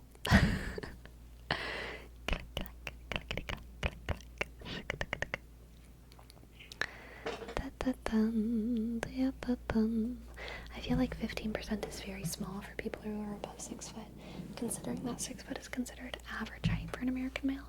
I don't think 6 foot is average, but I do think 6'5" is, but I do think, not 6'5", I do think 6 foot is normal. Like, I definitely am aware that 6 foot is not average for men, but it's like normal enough that there's a lot of people who are 6 foot. Like, a man who's 6 foot is like normal, and so is a man who's 5'8", and so is a man who's 6'2". If you're a man who's 5'6", you might be considered short. And if you're a man who's 6'3", it's like, wow, you are a tall man. That's kind of how I feel about it, at least. Huge people in the US is definitely somewhat down to the dodgy meat they sell over there. Yeah.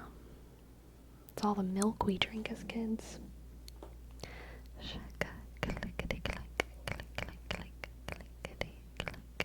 I'm 6'3", and rarely do I get comments on being exceedingly tall, but my 6'5" friend gets it all the time. Interesting.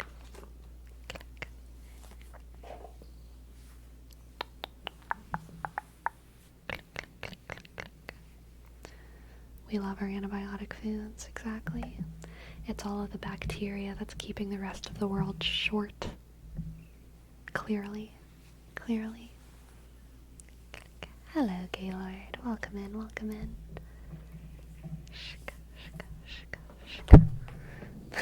My cat's being ridiculous.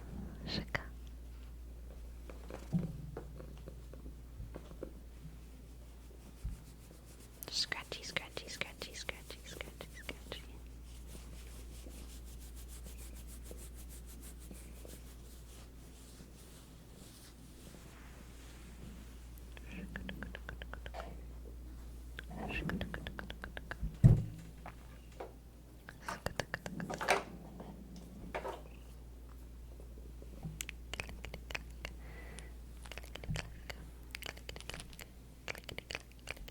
Did you cut your bangs? I usually cut them once a week. Once every 2 weeks max. I think I'm the tallest person on my mom's side of the family, so I'm unusual in that regard.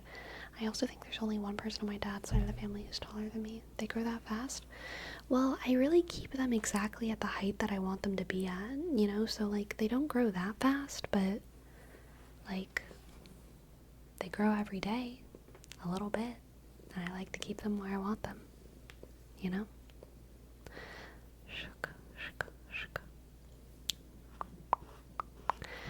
I am a little bit short in my family as a 5'5" woman. I think my mom is 5'8", and my sister is a little bit taller than me. I think she's like 5'5.5" or something. And I'm 5'5". Yeah. And then, like, a lot of my aunts on my mom's side are pretty tall. I actually don't know what's tall. I don't know how tall my grandmother was. I wonder how tall my grandmother was. In my head, like, she's around my height, but I mean, that's because she was always kind of old and, like, hunched over. But On my dad's side of the family, the women are definitely shorter, but not a lot shorter. I think they're all 5'5" or over. So I come from a good tall American family, okay?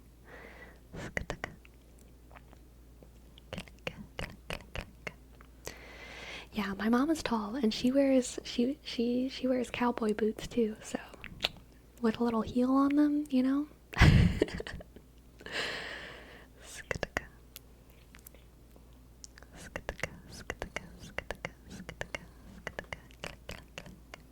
When your hair is long, it doesn't seem to grow that quickly. However, when your bangs are at your eyebrows, it doesn't take very long for them to get annoying in your eyes. Right, like the length of my hair, I do my hair 2 to 3 times a year max, okay? I got my hair cut in January, and now it is July, and I haven't gotten my hair trimmed or cut. I need to. I would like to very soon, actually, but I just keep putting it off because other stuff keeps coming up. But my bangs I do trim regularly.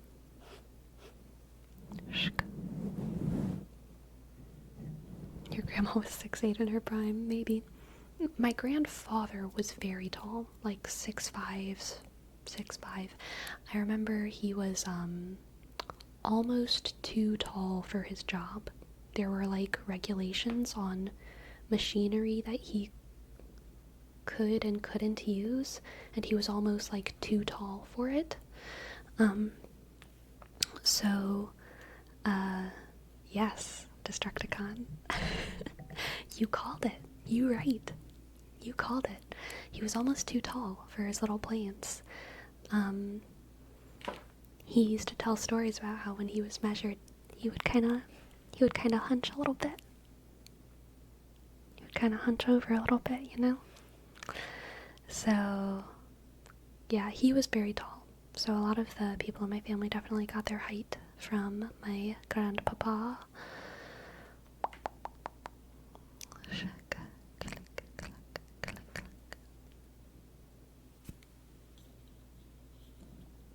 My dad isn't super tall, though.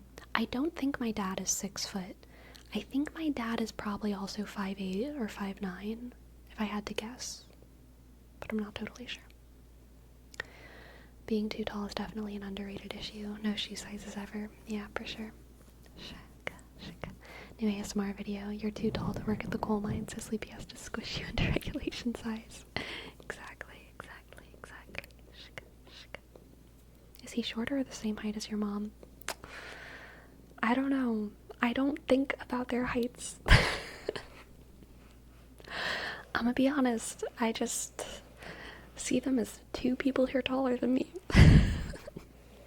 They're just like up there, you know? They're just up there.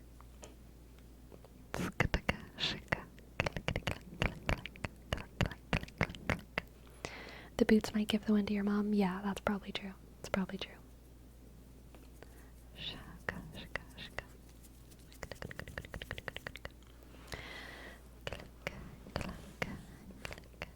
Sleepy lives in a binary world. There's those who are taller than and those who are stomping size. It's true.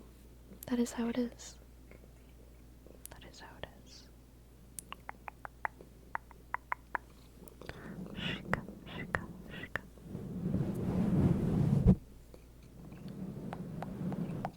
I would really hate to be too tall to comfortably walk through a standard doorway. Dude, I know. Or like, I'm so glad that I can easily sit on planes and in buses and in cars. It's such a privilege to be very average sized. I'm also very rarely too short for anything. I know very short people also have like a set of difficulties reaching things or just basic strength stuff that's like sometimes harder. I feel very privileged. I'm like super average when it comes to most of my like genetics. I can reach things, I can fit places, I find it very easy to thrift clothes. So Big privilege. Big privilege. Shk. If you're 7 feet, you have a good chance to make it into the NBA. That's true. That's true. I'm not even tall, but the lack of leg space in planes drives me nuts. I think if you're average height for a woman, might even say tall if we consider the world. Yeah, that's true. If we consider the world, I'm definitely tall. In America, I am perfectly average, I believe. I might even be like an inch above average or something.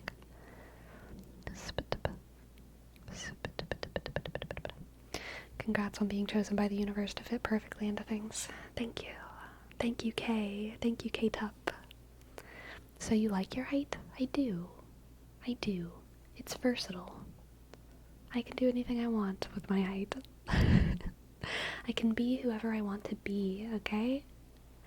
You're probably way taller than the average height of Antarctica. Those penguins are only like 4 feet. It's very true. Very true.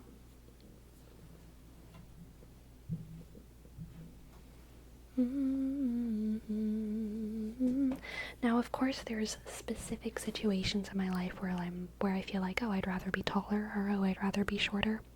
But in general, I feel like I'm a pretty good height.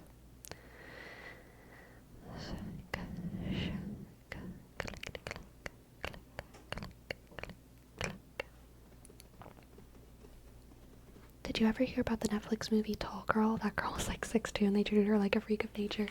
I know, I watched it. I think I watched that when I was in college. Man, it was a ridiculous show. Tall Girl. Very dumb, very bad. I remember, I think that was the movie where, like, I'm pretty sure the tall girl is the villain. Like, she's actually kind of a bitch in the end. I can't remember the details of the plot, but I'm pretty sure, like, the pretty girl, the popular girl, who's kind of painted as, like, the shallow, popular mean girl, I'm pretty sure she's, like, actually nice and actually good, and tall girl, like, totally fucks her over in, like, a very immature and mean way. Unless I'm thinking about a different Netflix movie, but I'm pretty sure that happened in Tall Girl. Tall Girl eventually becomes kind of a bitch, but then I think everything ends up fine. Wow, just like real life. It's just like real life. High school does not matter.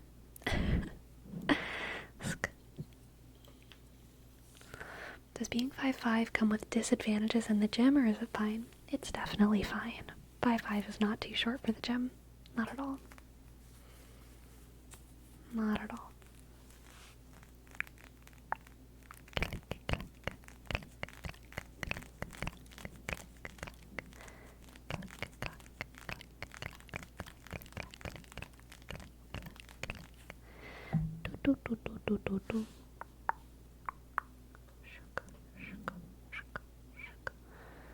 How do you cut your bangs? I've seen a lot of girls cutting them too short.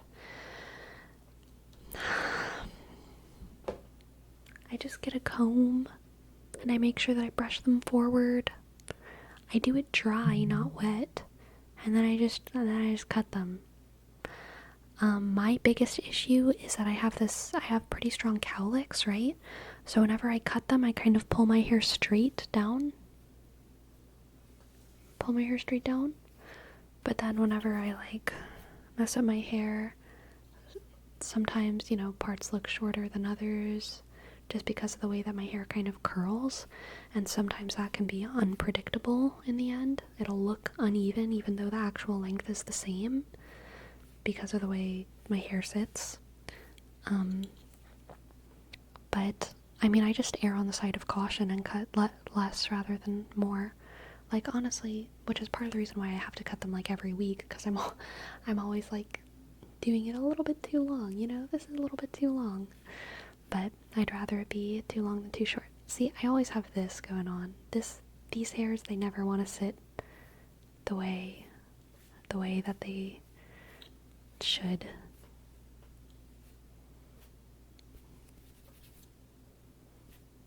Drives me nutso. Oh my god. Now I'm going crazy.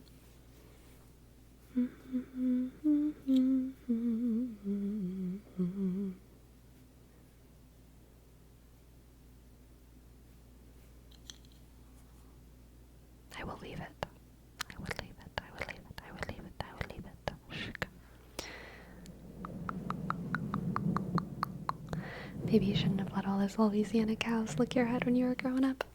Man, I wish there were more cows that I grew up with, but I really didn't grow up with too many cows. There were a couple horses around, and a lot of rice and cane.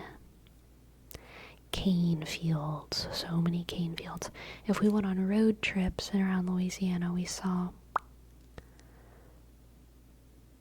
cows and rice fields and soybean fields. Is that the actual etymology of cowlick? I think so, yeah. Yeah. I think so. Do you say cows every time you pass a cow field? Yes. Yes. And goats and sheep and horses. Yes. Yes. Cows. Cows. Look at the cows. Look at the cows. Usually I give them some kind of character too.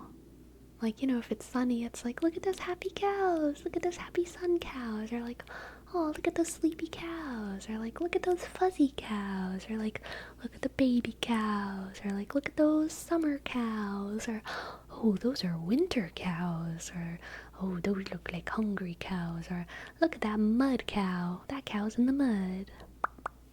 You know? Y'all should see cows at the cliff of I thought it said Cliff of Mother. I was like, whoa, is that like sounds like a video game location. The Cliff of the Mother. Mohair. Those bad boys are living their best lives. Nice.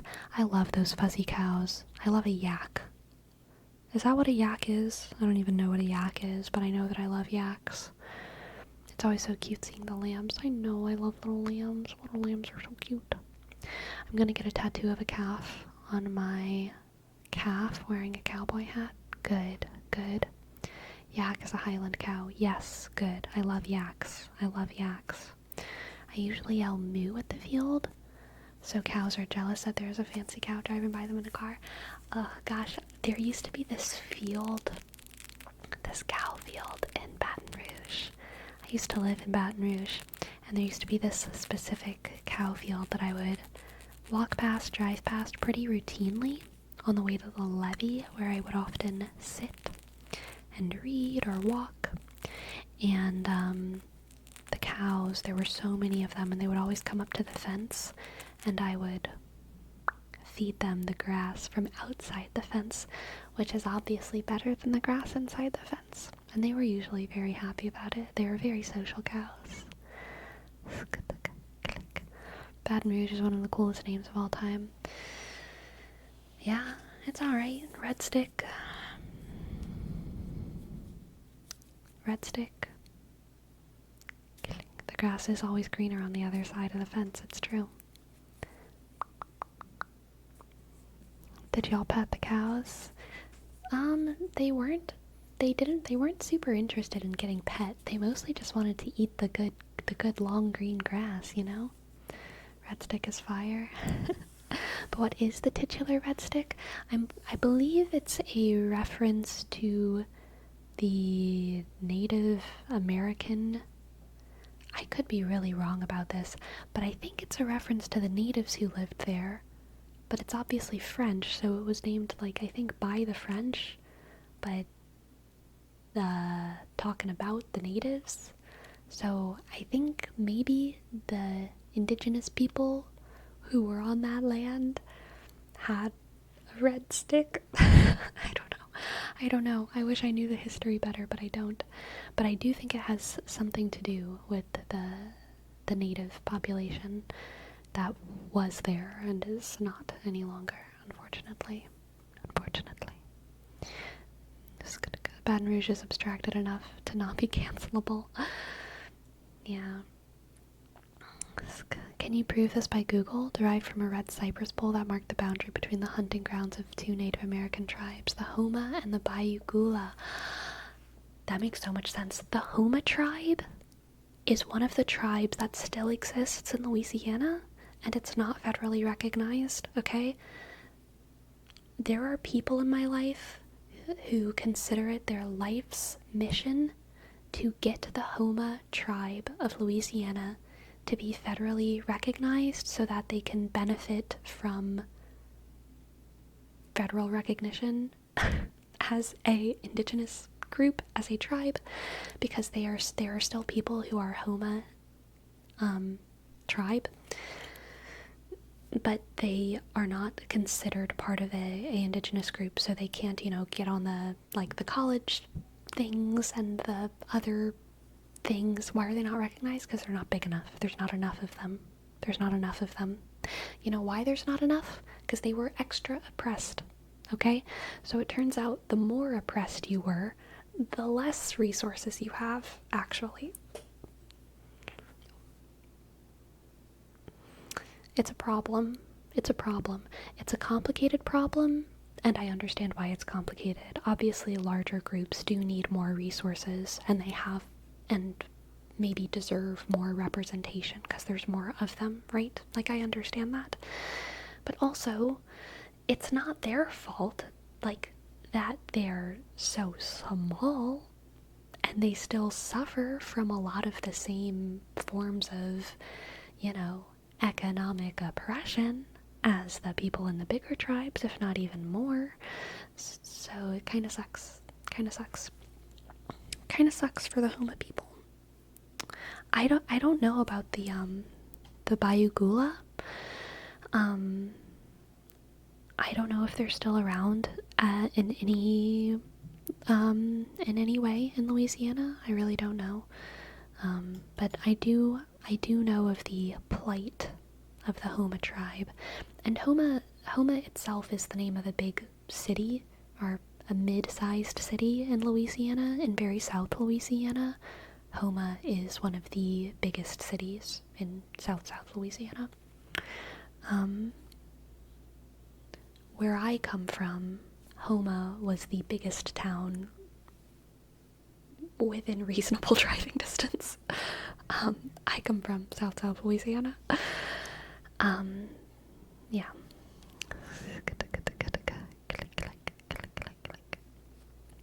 How many tribes are there in Louisiana? I'm not sure. I know I could name a couple tribes that I know had a presence in Louisiana, but I don't know all of them for sure, and I don't know how many there are. I'm from Baton Rouge. Nice. Welcome in, Luco Kills. Welcome in.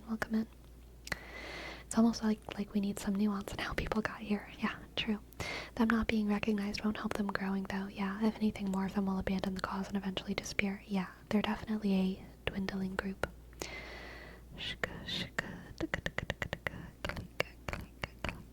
Bayou Gula no longer exists. A lot died due to tribal conflict, a lot died of smallpox, and the remaining few got absorbed into other tribes like the Homa. That makes sense.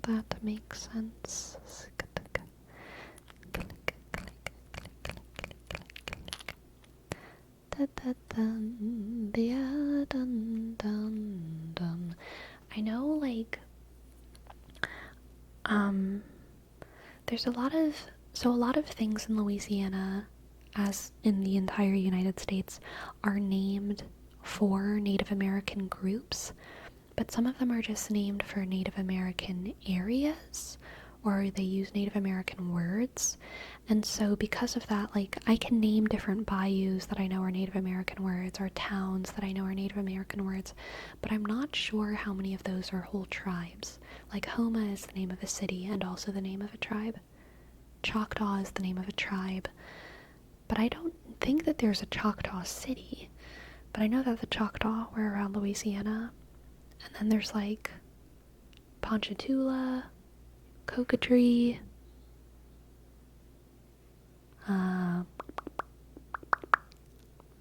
Homa. We already said that one. Those are the words that are coming to my mind right now. But I mean, yeah, there's lots of words around Louisiana. Oh, Chauvin is also one. I think Chauvin is a tribe, Chauvin people, but I don't know. It might just be a place, but it's a Native American word. But I don't know what of these are tribes and what of these are just places. I really don't know. when I visited Louisiana, the parish and gambling laws were weird to me. I still say parish. Parish is one of my parish and shrimp boots, I think, are my two biggest like giveaways. I know there was a Choctaw tribe, but I don't know if there's a Choctaw place, knows what I'm saying. But spelled like Chauvin? Yes, exactly, KFC. What was I saying? Yeah, parish. Parish is still my biggest giveaway. It's very hard for me to say, county. County feels weird to me. I naturally say parish. That's French then LOL, like chauvinism.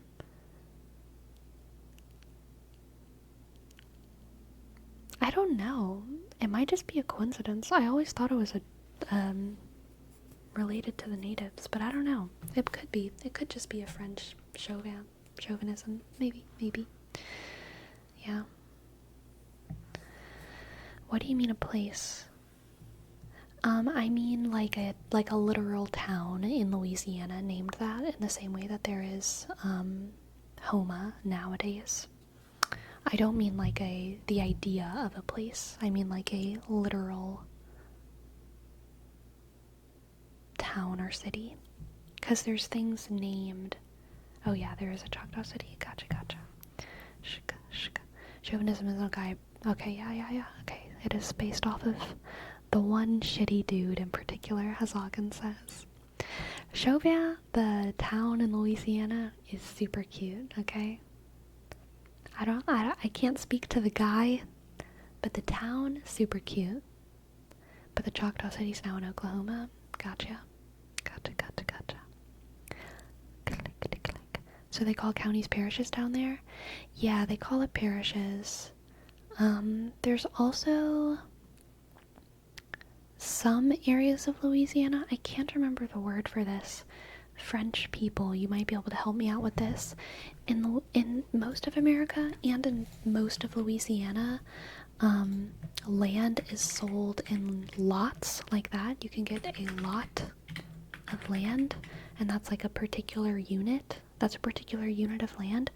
There's a French unit of land that used to be used, and some parts of Louisiana still use that other unit. I don't think it's a hectare. Arpent.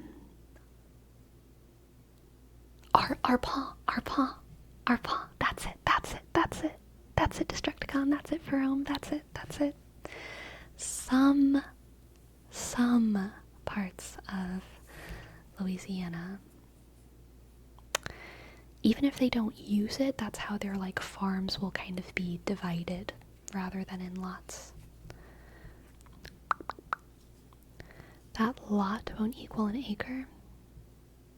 I have no idea. I think an acre contains more than one lot.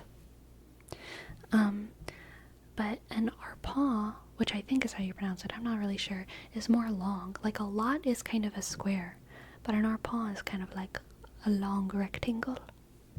If I remember correctly, Louisiana decided to forego federal funding for interstates and road maintenance. That was 100% funded by local gambling profits that the state government used instead. Based Louisiana.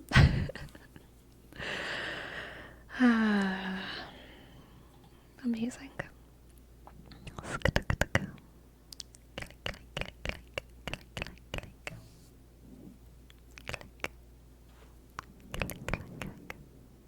I think arpent can mean two things: a long plot of land or an area of thought. Interesting.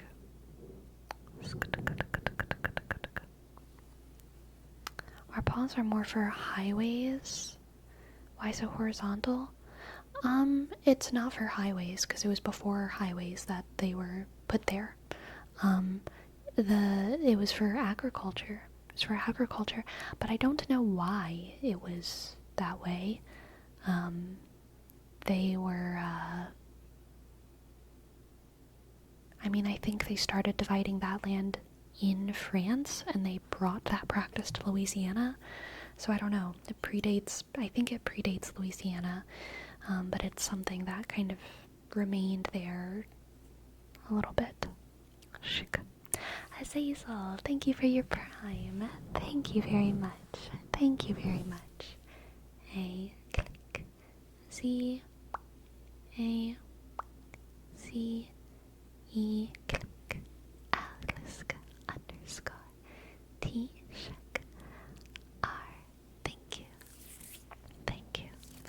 Thank you so much. Thank you so much. Thank you so much. Thank you so much. Thank you, thank you, thank you. Louisiana's famous gambling laws consist of one rule. If you lose, you must buy beignets for the entire casino. I don't know too much about the gambling laws in Louisiana, so I can't speak to how different they are from the rest of the country. Because I also don't know what the gambling laws are like in the rest of the country, because gambling is not a world that I've ever been involved in, literally at all. I don't know many of the issues around gambling. I know it's like a whole area of like economic complication, and I don't know anything about it. Have you ever been to a casino? No, I've never been to a casino. I've never wanted to go to a casino. It is so outside of my brain of things. Like I don't know. Like it's so outside of my bubble. Values, I mean, kind of.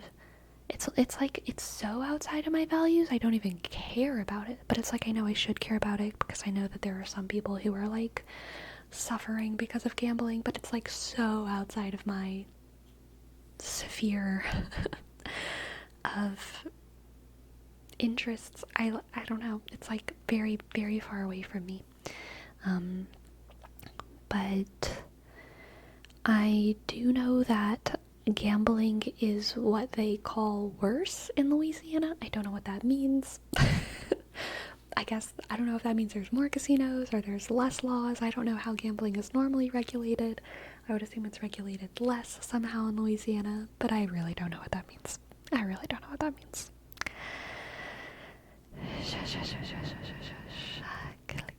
I get grossed out by gambling culture. Yeah, I think I do too. You know, like, I feel like most people have, like, a grocery aisle that they never walk on.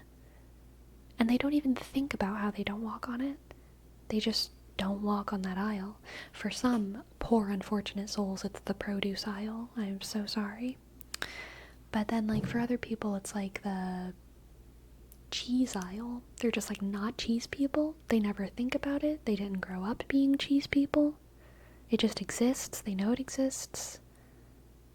But it's just like not the aisle they walk on. For other people, it's like the wine aisle. For other people, it's the meat aisle. For other people, it's the fruit, like drinks and sodas aisle. Baby products aisle. Like there's just like an aisle that you know exists, but you never walk on, you know? And there's things like that in the world too, and in our culture that are just like around us. And for me, one of those things is gambling. It's like, I know it exists, but heck if I know anything about it, you know?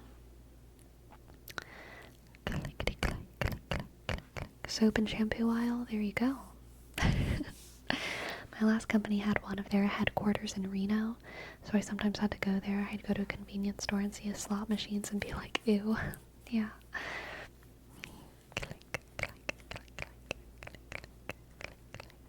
That said, I'll go to the tampon aisle if someone needs me to grab some menstrual products. I ain't above it. Very good, very good.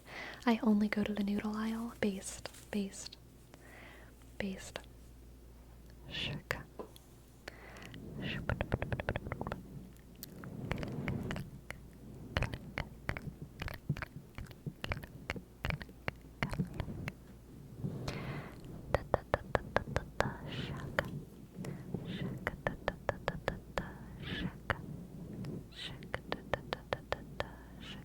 Favorite type of pasta?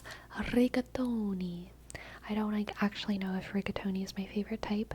I like the bow ties. Is rigatoni bow tie spaghetti? I like bow tie spaghetti. Bow tie spaghetti. bow tie spaghetti, getty, bow tie spaghetti, bow tie spaghetti, getty. Whenever I was in like elementary school and high school, and my dad would pick us up from school, and we were gonna have bow tie spaghetti, we would sing that song on the way home. We would just say all together, bow tie spaghetti, bow tie spaghetti, getty, bow tie spaghetti, bow tie spaghetti, getty. So that's my favorite. Everyone in the car, you know it. A very rhythmic family I come from, okay?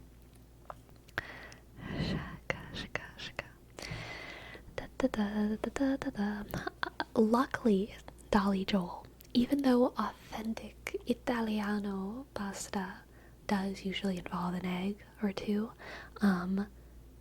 grocery store pasta is usually no egg. There's usually no egg in grocery store bag pasta. Where I'm from, we call it butterfly spaghetti. Aw, that's cute. I always thought it was funny because one of our friends, the Parmesan cheese that you sprinkle on pasta, this was before I was vegan, okay? My family called it sprinkle cheese. Sprinkle cheese. We never called it Parmesan. We just called it sprinkle cheese. This is the sprinkle cheese. And we had a friend, one of our best friends, and she grew up in a house where they called it shaky cheese. So, like, whenever... Yeah, shaky cheese, exactly, Frennick Germal, shaky cheese. So, it was like a fun... It was always just interesting, because we called it sprinkle cheese, and they called it shaky cheese, and we both knew that it was, like, technically the incorrect word for it, but our families had different traditions of what to call it, and no one called it Parmesan. No one called it Parmesan. It was sprinkle cheese, or it was shaky cheese. My niece and nephew call it stinky cheese. Really? Parmesan's not even the stinkiest one. That's so funny.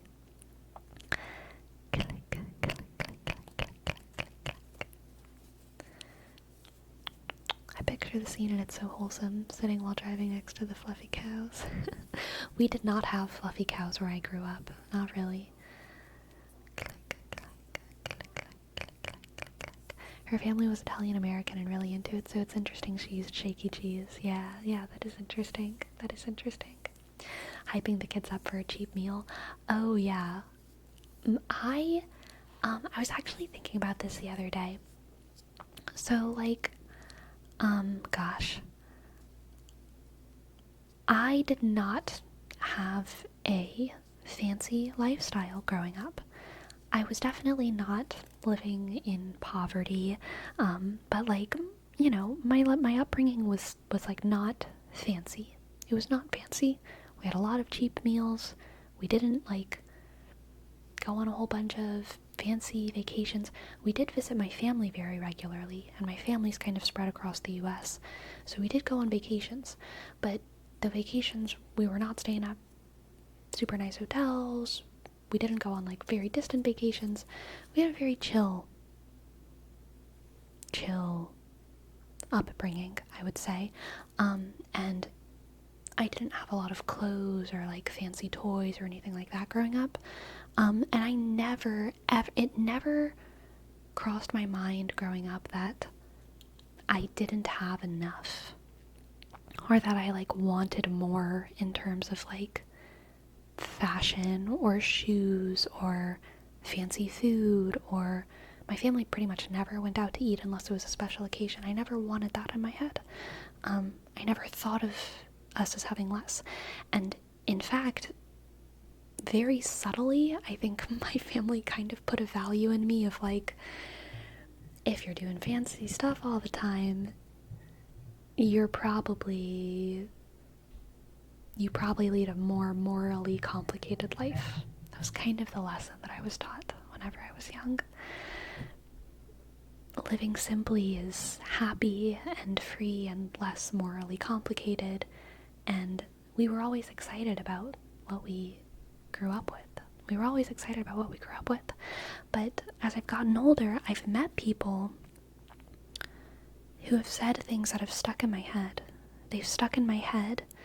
And the things they say that confuse me are, when I have kids, I want to make sure they feel like the coolest kid on the block.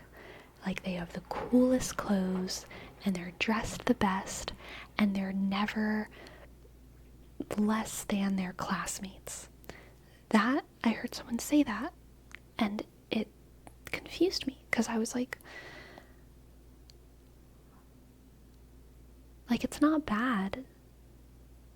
It's not at all bad to be the coolest kid with the coolest shoes and have the best in the class, but it made me worry for my friend who said that, because I was like, clearly you felt like you didn't have enough growing up. Why else would you say that unless you felt like you didn't have enough growing up? And it might be possible that we grew up in similar circumstances with uncool shoes and uncool clothes and unfancy things, but I never thought of it as an issue. And that's due to my parents. That's not me. I didn't do anything about that. That was my good parents who just always, got me excited for bow tie spaghetti and got me excited for yellow dinner. And the thought that it was cool that we wore kind of raggedy swamp clothes to mass, because we were like team come as you are, and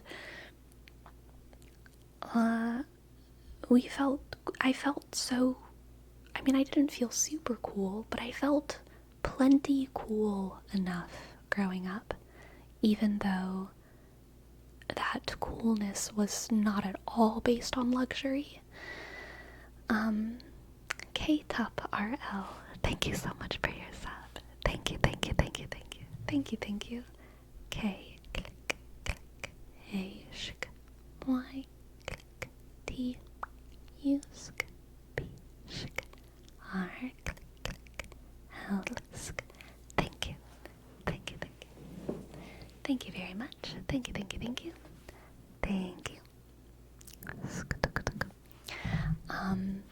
But yeah, I just I always felt cool enough, and it makes me wonder what kind of parenting causes the other kind of mindset, because all I had was the parenting that I had. All I had was the parents who made me excited about the bow tie spaghetti, I don't know. And my parents still stressed about money, all parents stress about money, right? So it's not like there was never any kind of discussion about that sort of thing. But it makes me sad to think that there were kids around me who felt deeply uncool because of their resources. Obviously being in the depths of poverty and not having enough food to wear, not having enough food to eat, or having clean clothes to wear is a different level of economic circumstance, and I'm not really talking about that. I'm just talking about not living a luxurious life but still living a perfectly fine life. I had decent quality clothes at school, but I wasn't cool in the slightest. Having quality clothes didn't make us automatically cool. Right. Luxury is a double-edged sword. It's fine if your parents can afford nice things, but you shouldn't let those things define you. Right, I agree. I think being first generation is a qualifier for the other kind of parenting for a lot of people. Ooh, that's an interesting insight there, for sure. Yeah, I can totally see how coming from an immigrant family can cause that sort of feeling. I think a midpoint is a good approach. Teach them that their value doesn't lie in what they own, but also if they want to fit in, provide the minimum for that. Usually I think absentee parenting is what causes that insecurity, because without having a friend group or parents to be safe and cool with at home, then not having that at school, you would feel ostracized. That's very true. Yeah. My parents also made me wear my food. I'm so sorry, Kareem.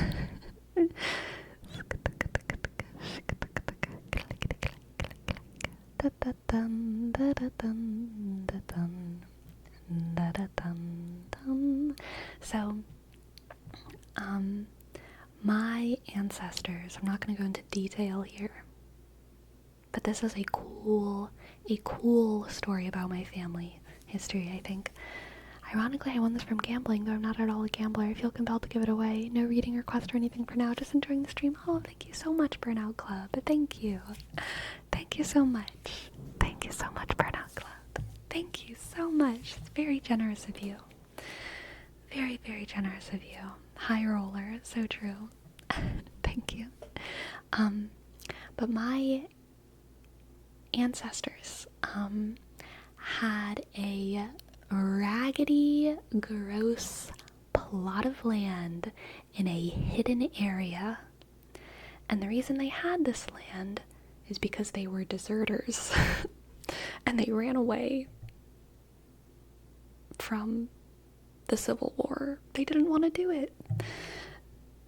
Which is funny. Based. But because of that, they were like hiding out kind of in this like very gross part of, or not gross, but you know, unsettled for reasons part of the area. And that land has passed down through the generations. Our family still owns it. And so in a way, we have this privilege of being like generational landowners, but also it's like in the middle of a swamp. Nothing is happening. And there's just like a house. There's a pretty nice house, and then there's a couple little trailer homes around it. Okay? There's a couple little trailer homes around it. And it's owned by like my extended family. Don't build a castle on it, it'll sink. Yeah, the one house on the land is sinking. It's a little bit sunken, one might say. But the little trailer home was kind of a vacation home for me and my family whenever we were little. That's where we would go to, like, all the cousins would come together to celebrate Christmas, Thanksgiving, Easter, whatever. The anniversaries of grandparents, that kind of thing. It was a very good place for the whole family to come together and convene. And my family would get us so excited to go to this little trailer home with the squishy floors. Okay, I was so excited when I was a little kid and we were going to the camp with the squishy floors. It was like, oh my gosh, we're gonna go run around on the squishy floors. The reason the floors were squishy was because like the place was rotting. It was rotting. It was sinking into the ground and it was falling apart. And it was still the most like wonderful, magical place to me as a kid. And it remains a wonderful, magical place. It remains a wonderful, magical place. But it's just another example of like, I never felt like what we had was not enough. I always felt like it was more than enough. I always felt like it was magical and special. Whenever we drove to Homa, the biggest city within reasonable driving distance, it was so exciting to go to Homa.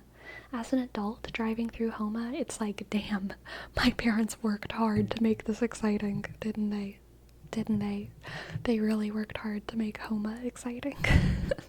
Because it's like, you know, it's not that nice.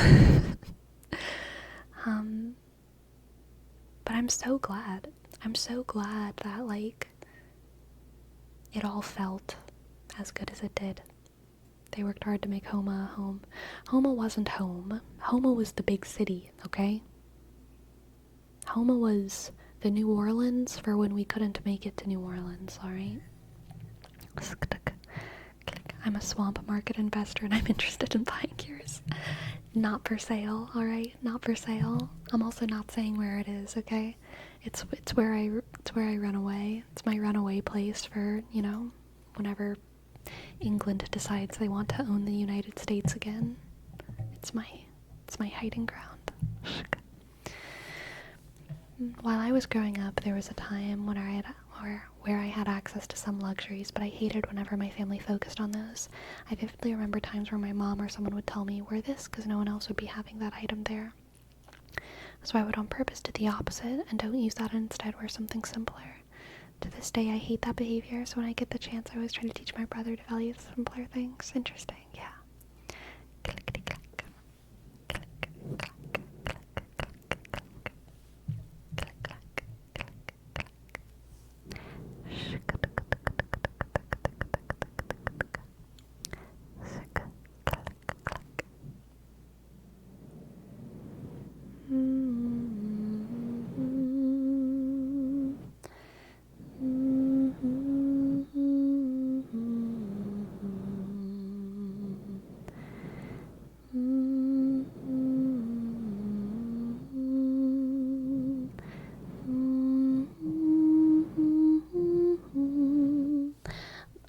All that said, I mean, I do think as an adult, and I've talked a little bit about this before, but as an adult, I have had to like work hard to kind of swing myself in the other direction and not demonize certain luxuries or certain quality of life improvements, because growing up I always felt like they were so decadent in a way that was like morally risky almost. And I don't think my parents really taught that. That was just something that I like picked up from my experience, that they definitely weren't deliberately trying to impart on me, because I don't think that's the point of view my parents have. But it was something that I had to like work on while I was in college and a little bit after college, being like, you know what? It is okay to buy things. It's okay to buy a keyboard. It's okay to buy lights. It's okay to buy organic fruit when I want to sometimes. It doesn't make me bad. It doesn't make me greedy to get some nice things. Click, click. The pentacles are, in fact, not the worst suit. Exactly, KFC. Exactly. Books. You know it, Dolly Joel. It's okay. It's okay. Anyway, yes, Jerome is correct. We are a little bit overdue for our break time. So I'm gonna go on a quick little 5-minute break, and then we'll be back for more tingles and tales and chit-chats.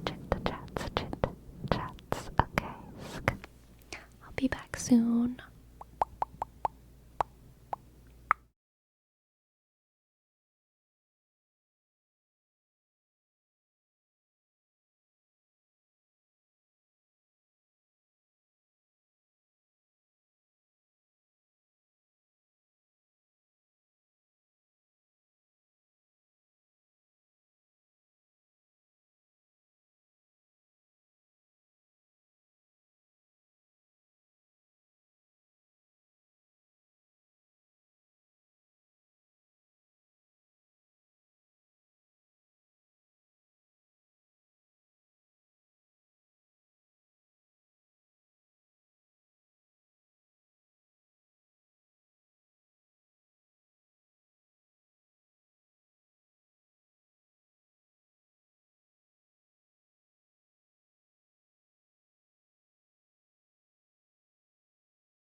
We are back. We are back. We are back. Hello, Jose. Hello, Olivia. Hello, Dolly Joel. Hello, hello, hello. Oh, sorry for the creaks. Sorry for the creaky creaks. Creaky creaks. Creaky creaks. Shka, shka, shka, shka. Shka. Shka, shka, shka.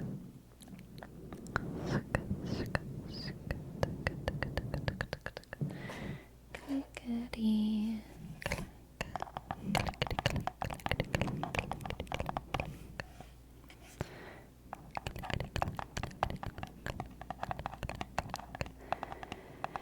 Any more loose dogs you've been chasing after? Husky, right?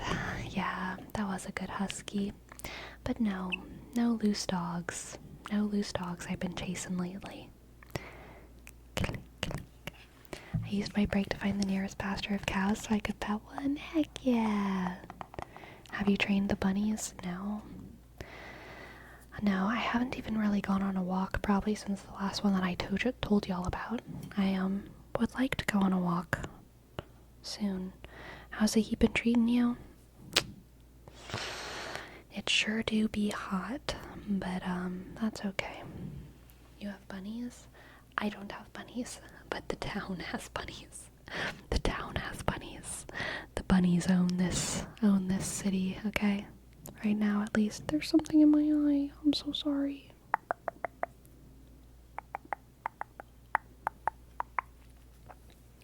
I have been playing lots of WoW. I've been playing lots of World of Warcraft recently. Dragonflight. And I've really been enjoying it. You maxed yet? Yes. I'm level 70. But I still have 1,000,000 quests to do. 1,000,000 quests. And I have been having fun just turning the brain off and running around and doing quests. Have you run dungeons? I have. Yes. Click, click, click, click, click, click, click. Are you playing WoW more than Hearthstone? Right now, yes, but Hearthstone still has my heart, okay? I've just been so hard stuck at 6,000 MMR that it's hard to play more than like 2 or 3 games a day of Battlegrounds because I'm just so stuck. I'm just so stuck at that 6,000. Are the quest plots fun, or is it more like pickaxe, give to Y, kill C? I would say for every 4 boring whatever quests, there's like 1 interesting, cool, fun quest. And the quests are very short, so, you know, it's not a horrible ratio. I haven't been playing Minecraft as much, pretty much at all, Dolly Joel. Did you enjoy the dungeons? I find it fun and exciting when someone's trying the game I made. I have been enjoying the dungeons, yes. I don't know if I'm very good at them, but I mean, I'm okay. We finish the dungeon every time, so like, it's okay. But I'm definitely still learning.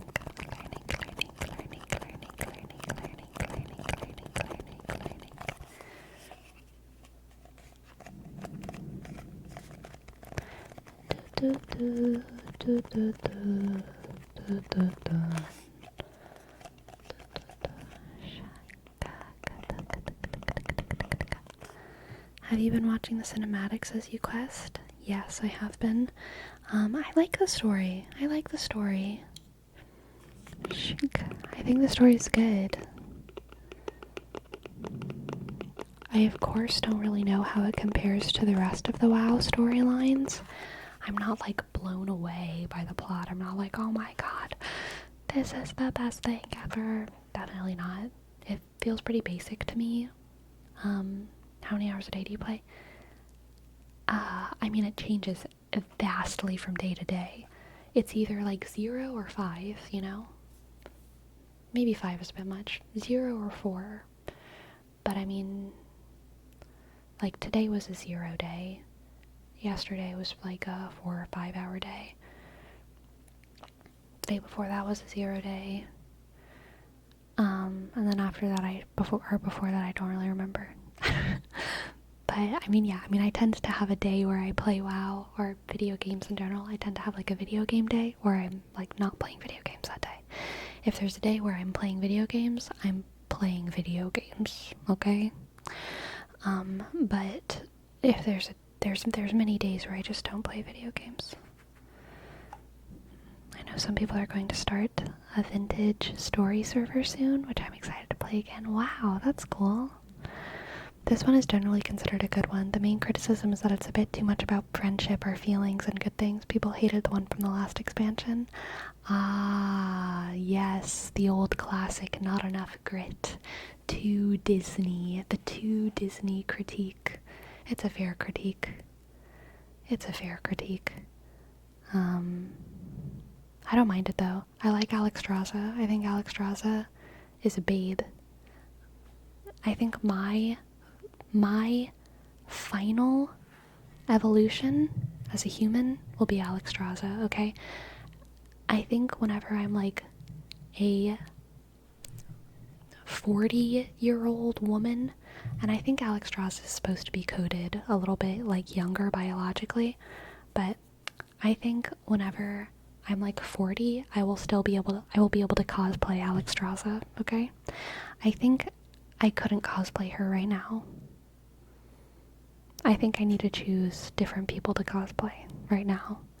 But I feel like when I'm older, I could cosplay Alexstrasza. Right now, I need to cosplay younger people who are coded a little bit younger still.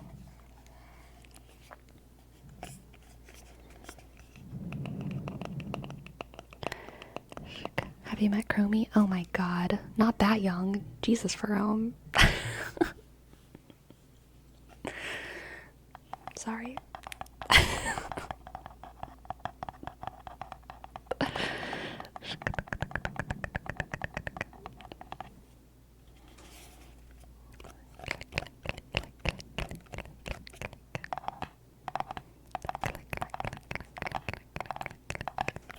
Who can you cosplay right now? I don't know. Anyone I want. She cosplays too? Not really. I'm like a cringe cosplayer, and by that I mean I'm a cringe. I don't actually do it. The based cosplayers actually do it, okay? I'm just a poser. I just like fantasize about it and like don't actually do it. When are you gonna do the Marie Antoinette cosplay? Someday. Have you ever cosplayed? Yes, I have. I didn't actually enjoy it too much though. It was very last minute and like not very good. So I'm not even going to talk about it because I'm embarrassed. I'm not going to talk about it, okay? Have you worn wigs? Yes. Even though I've only formally cosplayed once, I am like I used to do like, pretty hardcore Halloweening, and I've also done LARP twice, which involves very heavy costuming. But it's not like as a famous character or anything like that.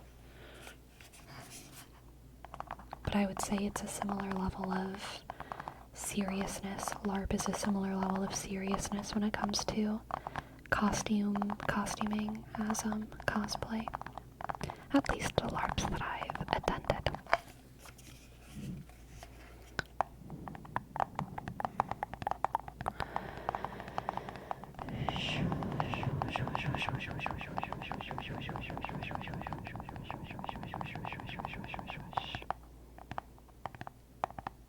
Would dressing up to be a monster in a horror house count as cosplay?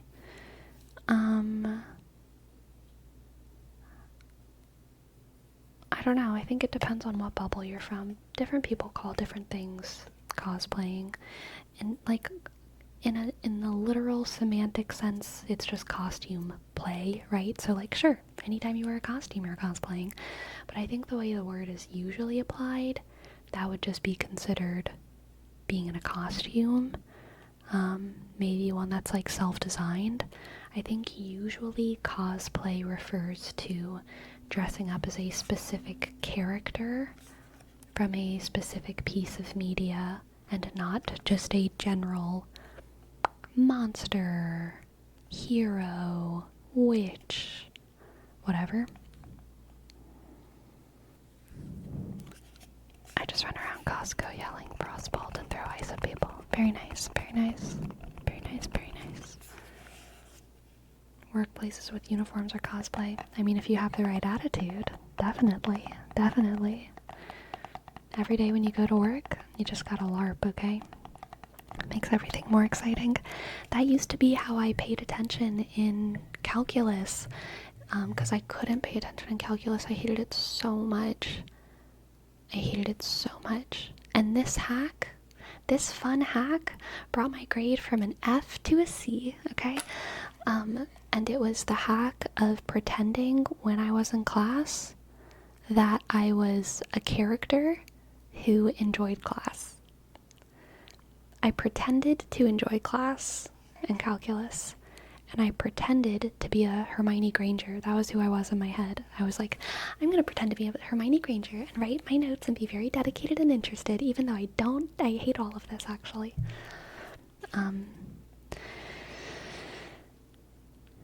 And it helped. Were you a student who got Fs on tests in calculus? Yes, I did. Yes, I did. Now, my end of term grades, no. My end of term grades were never Fs. I don't think I even got a D. I think the lowest I ever got was a C, and it was in calculus. I got C's in some math classes, and I think I got some C's in chemistry, 1 or 2 C's in chemistry. But other than that, I was A's and B's. In college, I was mostly A's. But yeah, on individual tests, in chemistry, in calculus, or I never even took calculus, it was pre-calc. So chemistry, pre-calc,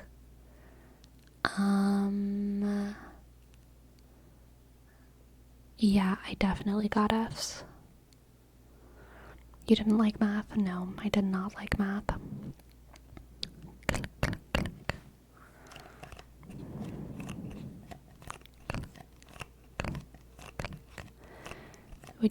Were you better at homework, projects, or tests? Homework and projects, probably. For math, yeah, for sure. The original chill. Thank you, thank you, thank you. Thank you for your sub. Thank you for subscribing to me, even though I am an F student in math. Thank you. T, click, H, E, click, O, R, I, dot, G, I, dot, N, A, L, C, H, I, dot, double L. Thank you. Thank you, thank you, thank you, thank you, thank you. Thank you so much.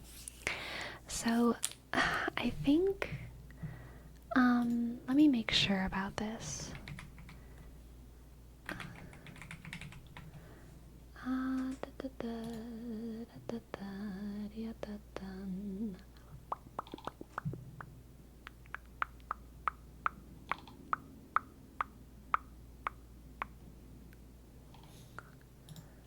Let me make sure before I say this out loud.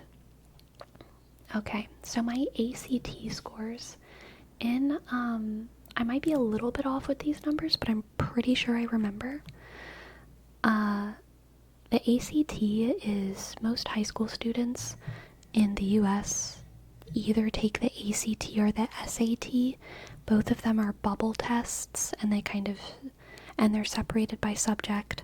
You have a composite score of all of your subjects, but depending on your degree program, they might just look at your separate subjects.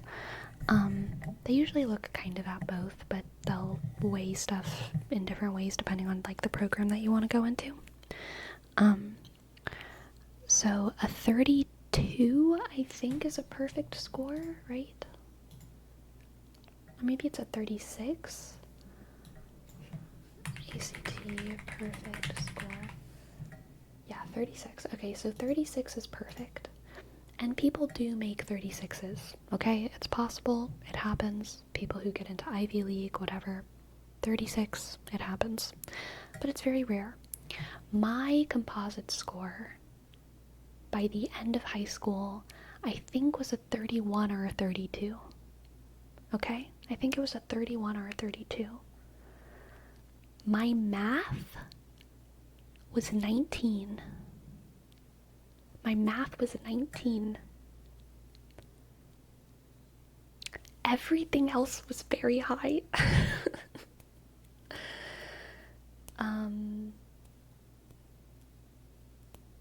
So I'm very bad at math.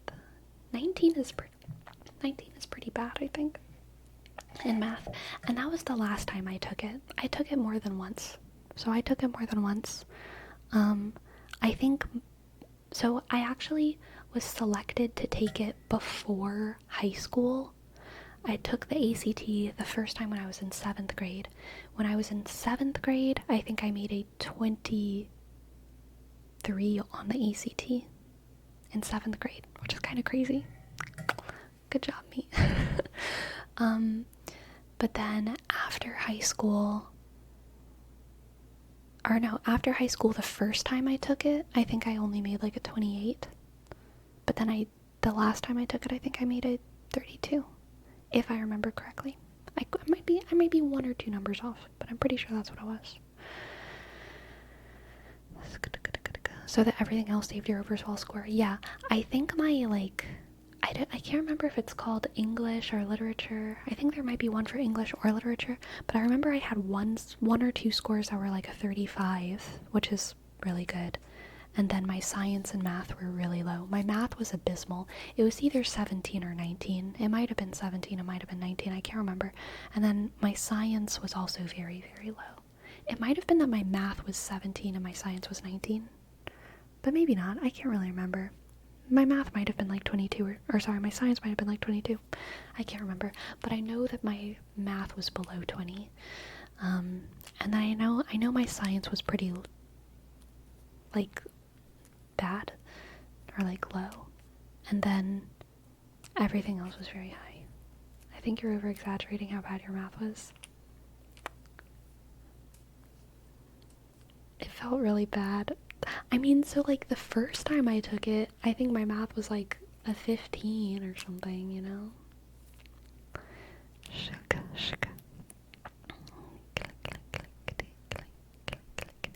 The grade you get in the ACT limits which career you can study. They will tell you that. The great they will tell you that in the actual real world, there are other ways to get into the degree program of your choosing. You can take the ACT as many times as you want, first of all, and the more times you take it, your score will improve. It will improve. You can train as a test taker to take the ACT and improve your score, first of all. Second of all, you can take the SAT instead, if that testing style works better for you, and you can maybe get a better score. You can also, if you also just have really, really good grades in high school, that can get you into different degree programs. You can get recommendations from high school professors. You can do all kinds of things to get into degree programs, but your teachers will try to convince you that if you have a bad ACT score, then you won't succeed in life, and they're lying. They're wrong. Little Miss Kitten, thank you so much for your tip. Thank you. I'd love to give you a tarot reading. I would love to. Did you take the ASVAB? No, I did not. I remember I took the GRE sorry for that noise, before I went into graduate school, but I can't remember what I made in it. Did Louisiana have 10% automatic enrollment in college? No, we didn't have automatic enrollment, but for a long time we had what was called TOPS, which was free college. Louisiana, there was a big fund that was for Louisiana students if you had over a certain grade point average and also made a certain score on your ACT, then you could go to college for free in Louisiana for 4 years of college tuition completely paid for you. And that was like basic tops. You could get another higher level of tops if you had like a really high GPA and like a really high score on your ACT, where you would get free college for 4 years. Also I think it was a semester stipend of some amount, and all of your textbooks would be paid for by the program. And then there was also like a lower level, which was something else. I can't remember, but I made the basic level of tops. And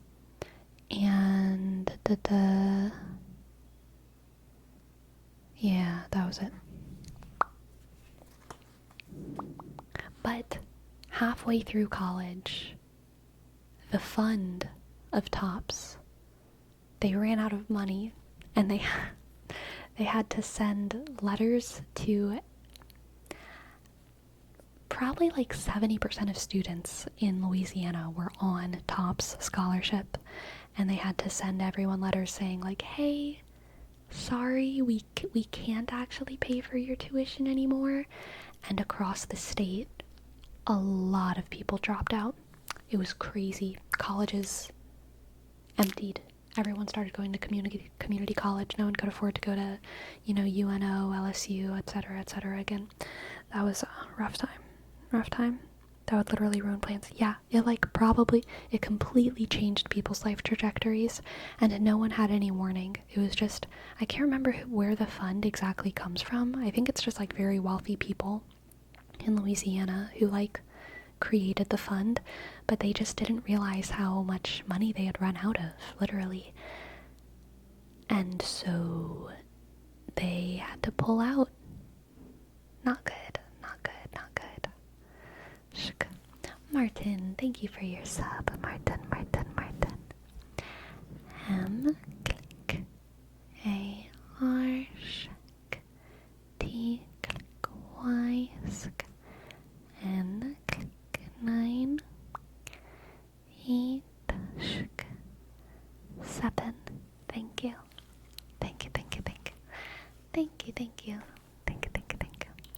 Always funny to hear how shocked Europeans get when you tell them the cost of college in the US. Yeah, it's pretty insane.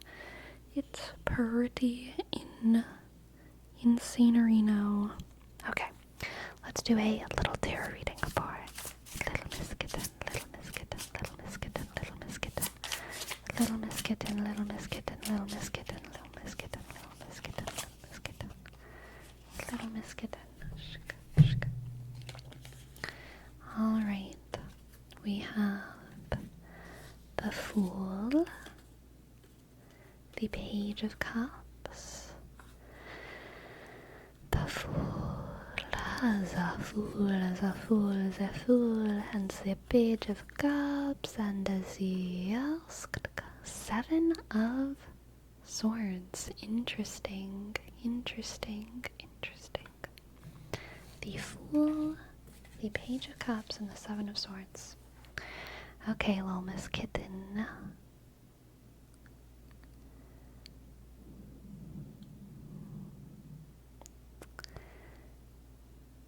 Ooh, I'm actually kind of sorry about this one, little Miss Kitten.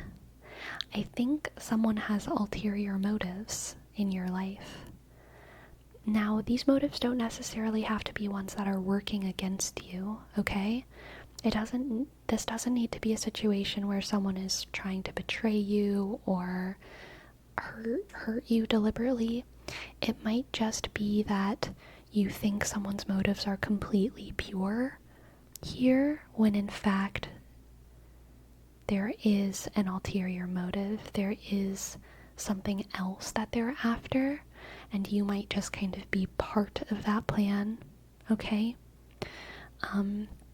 So I think that the attention that you're either getting from someone or giving to someone is satisfying a part of a greater plan, okay?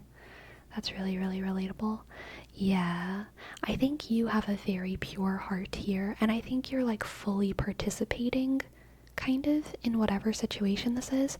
So it's not just like you're chilling and someone's tricking you. I think you're like fully kind of participating in a plot unknowingly. That's what I see in the Fool and the Page of Cups, okay? The Fool is your enthusiastic participation here.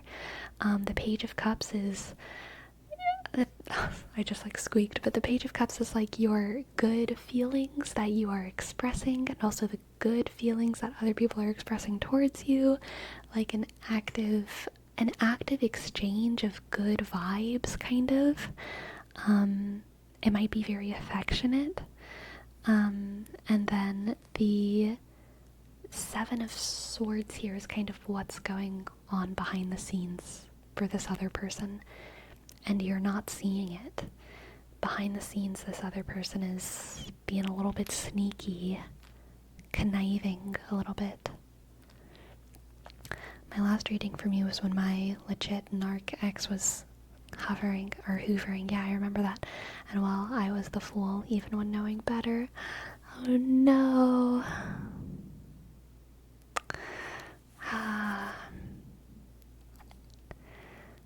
I'm so sorry, little Miss Kitten. I'm so sorry. Yeah. Oh god, that actually fits so much. It hurts my heart. But it also does make sense. Yeah, I mean, your intentions are so pure here with the Fool and the Page of Cups. The Fool might even be indicating a little bit of willful ignorance here, you know, turning a blind eye to red flags and just enjoying the pretty color, enjoying the pretty colors, enjoying the smell of the flowers, even though you know they might be a little bit poisonous, you know? Let's get an oracle card for you as well. For little Miss Kitten, little Miss Kitten, little Miss Kitten, little Miss Kitten.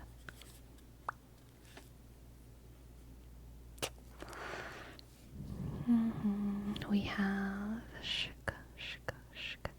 the Badger and Ginkgo.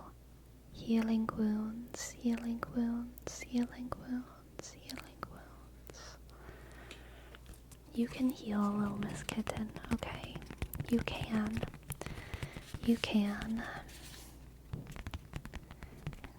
You deserve to heal. Health exists inside of you. Your body and your brain is evolved to seek survival. Your body and your brain know what is healthy. And we get trapped in these habitual patterns of unhealth, psychologically, sometimes physically. But the healthy version of us does exist inside of us. And the healthy version of you does exist inside of you, okay? It does exist inside of you. But it requires honesty from yourself to yourself about your situation. You might have to stare those red flags in the face a little bit and acknowledge to yourself, that is a red flag. Even though it's pretty, that is a red, pretty flag. And I need to talk about that. You know what I mean? You know what I mean? Honesty with yourself. Thank you for letting me read for you. I'm glad that it resonated, and I hope that you enjoyed. Thank you very much. And Damo, thank you for your sub. Thank you, thank you, thank you, thank you. Thank you, thank you, thank you, thank you, thank you. D, click, A, shk, Y, click, M, O, shk, 3, click, 2, 1. Thank you. Damo, Damo, Damo, Damo. I don't understand, Sleepy. I am simply one man, yet I have the yeepiness of thousands. That's just fine, Kate. That's just fine. You can have a sleep worth thousands, alright? I'm new to tarot, but it's fascinating. I'm glad you like it. I'm glad you like it. Which deck is that, by the way? It's very charming.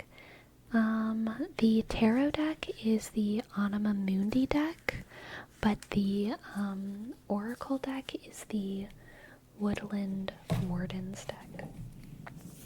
Here's the covers for them. This is the tarot, and this is the oracle. Tarot, oracle, tarot, oracle, tarot, oracle. I saw the red flags. Sadly, they were hot. Yeah, Frenic. There's a song by Olive Klug called Parched. Parched by Olive Klug, and I really like it. And I think the first line is, I collect your red flags and tie them to my chest. They're my new favorite dress. And I'm not one to brag, but I think I can pass your impossible tests. Something like that. But I really like that first line. I collect your red flags and tie them to my chest. They're my new favorite dress. Dun, dun.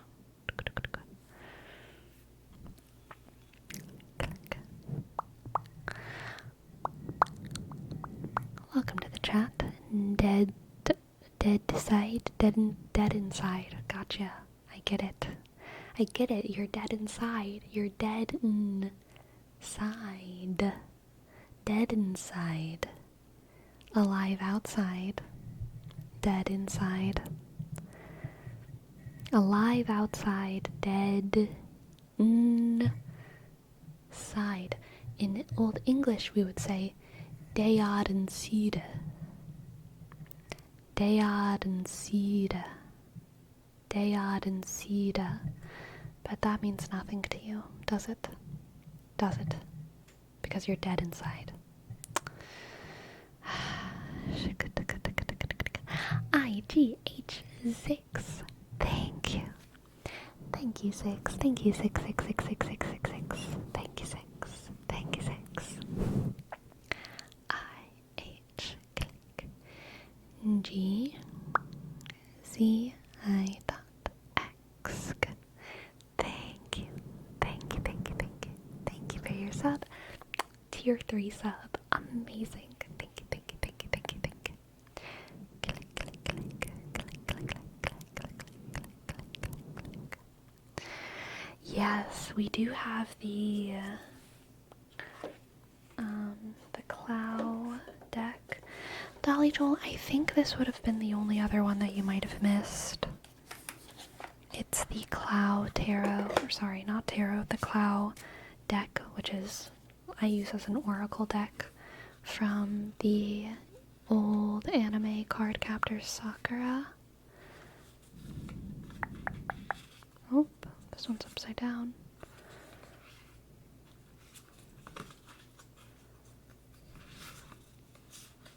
So is this one. I should go through this one and fix it all.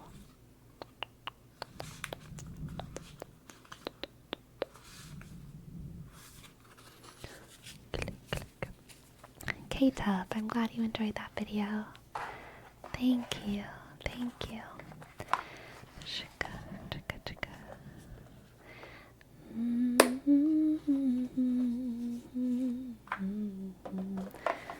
Look, Chapel Roan's music is made for everyone.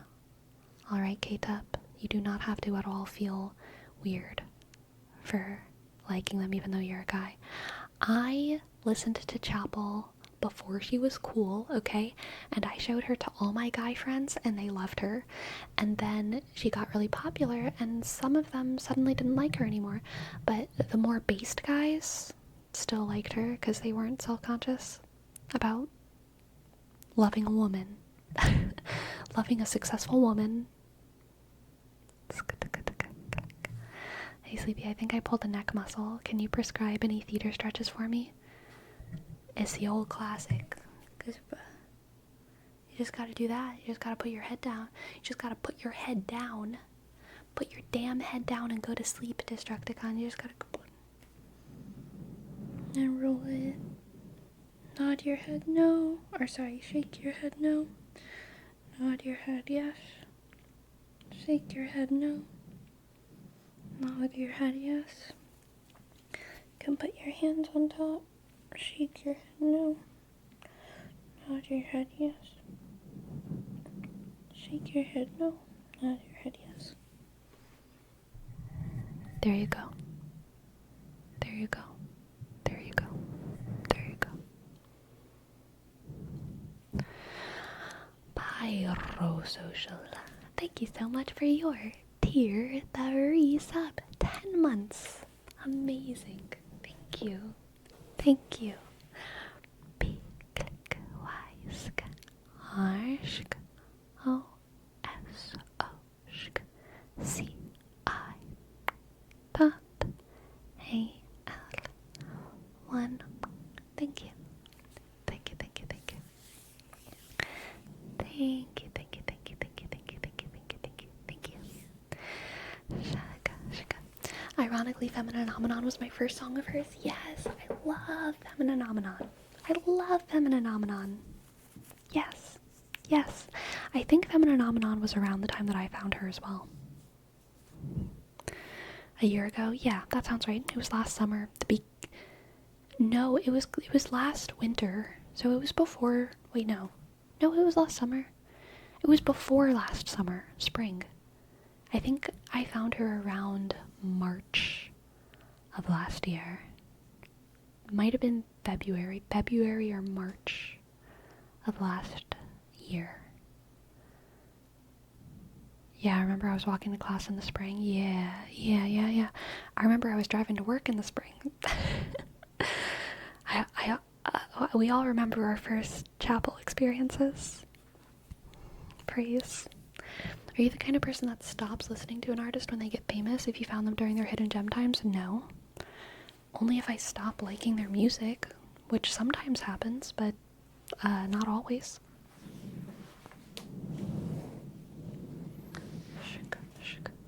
I've recently been on a Lady Gaga kick. Nice, listening to Bloody Mary and Judas a lot. Nice. Yeah, I haven't listened to Lady Gaga really since high school. Click.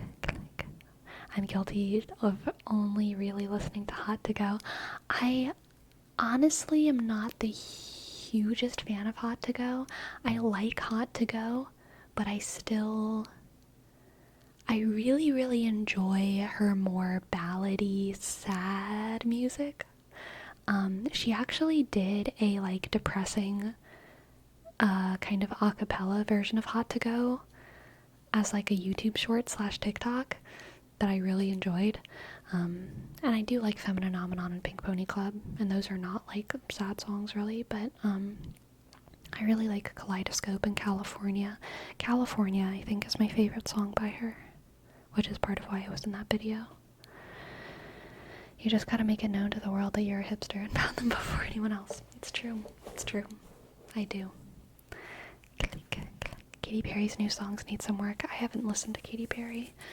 I really didn't even listen to her too much in high school. I know her super crazy popular songs, like I Kissed a Girl and Firework. And I'm sure there's some other ones, but I don't really know her songs. Teenage Dream, I know Teenage Dream. Oh, and Hot and Cold was Katy Perry, right? Hot and you're cold, you're yes and you're no, you're in and you're out, you're up and you're down. You're wrong when it's right, it's black and it's white. Oh, and there was actually another, maybe I do know Katy Perry songs. There was, The One That Got Away. That was Katy Perry, right? The One That Got Away. Whoa. That one. Sleepy secretly a Katy Perry fan without knowing. Yeah, For real, maybe.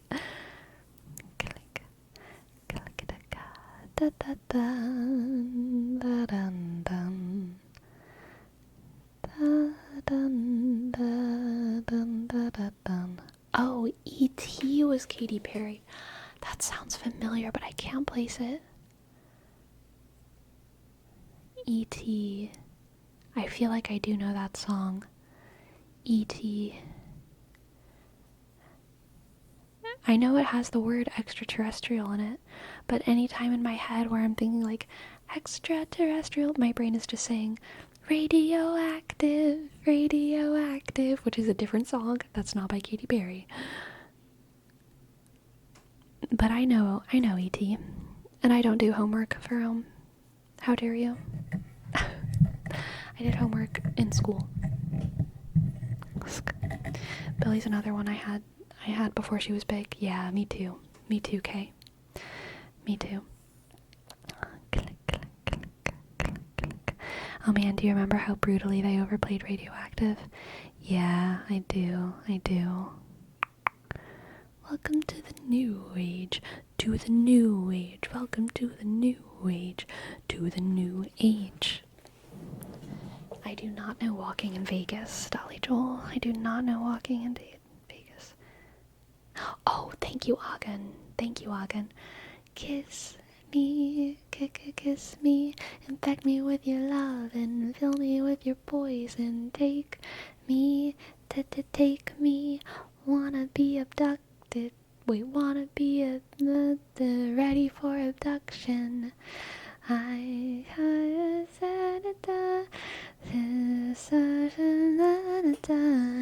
Is supernatural.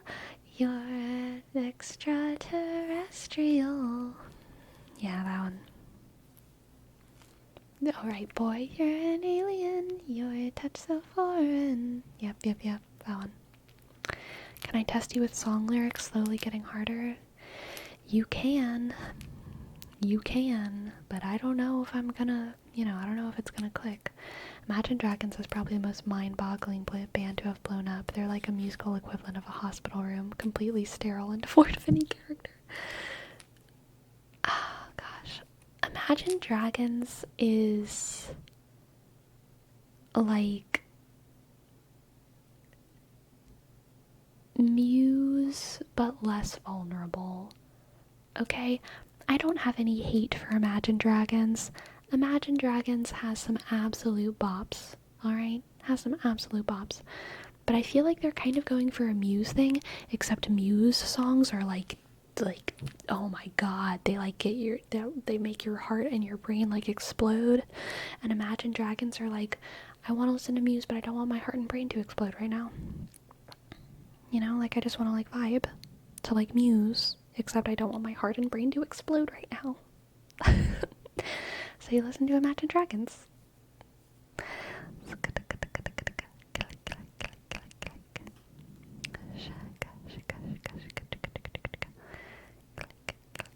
I'm with you, Destructicon. Imagine Dragons has a good time and a good place, okay?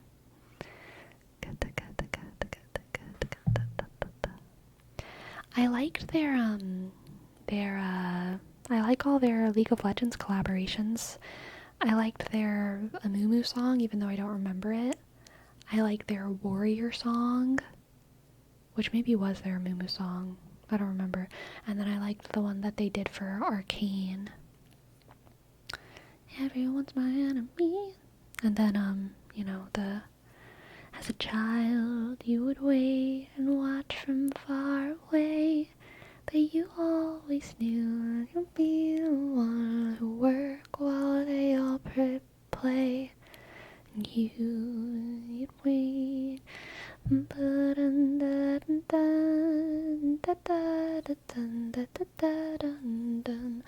it was just a dream. Rice. What about rice? Rice? Nitrix? Rice? Man, the smell of basmati rice. The smell of basmati rice is better than Imagine Dragons. Okay. Oh, rise. Yeah, that's fair. controversial take. I like the song they did for Arcane. No, me too. Me too, Jam. I liked Arcane. What band singer do you think gets too much hate? Any band that gets hate gets too much hate, okay? Maybe that's my most controversial take, but I will say it. If any band or musician is getting hate for the quality of their music, it's too much hate. If they're getting hate because they did shitty stuff, then like whatever, that's up to you. But like, if they're getting hate for the quality of music, like, you know, don't yuck someone else's yum. Also, people write songs, and if you don't like it, they probably just didn't write it for you. If we're throwing hate at musicians for their music, we shouldn't.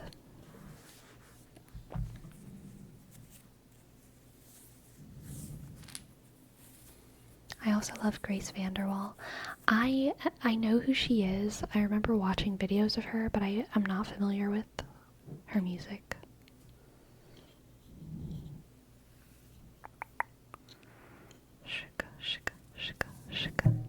I feel like Imagine Dragons had Niche Maroon 5 filed where it was definitely pop music, but it was banned enough to be cooler than just pop music. That's fair. Sleepy, join us in the hate parade. What band artist do you dislike? None. Literally, like, I can name bands I don't listen to because their music isn't for me, but I do not dislike them. I just don't listen to them. It would be very dumb of me to dislike them, though. I just don't listen to them. I ate Evanescence up as a moody teen. Yeah, me too. Me too.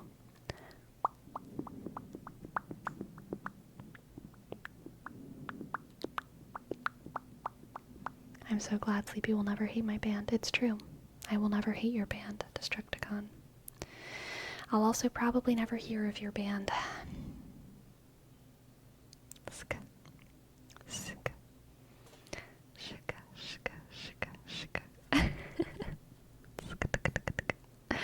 This is when Destructicon confesses that they're in Imagine Dragons.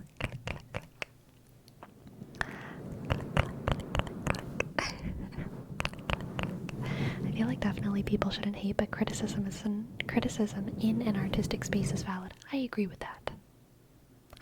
that. Criticism is artistic. But yeah, I don't think bands should get hate. Also, like, I'm not in music scenes. Like, I don't listen to music as a hobby at all. I listen to music as a habit. But like, music and the world of music is not like a hobby of mine. I don't look into artists. I don't ever try to find a new music. New music finds me on my feeds from my friends, but I don't ever go out and find new music.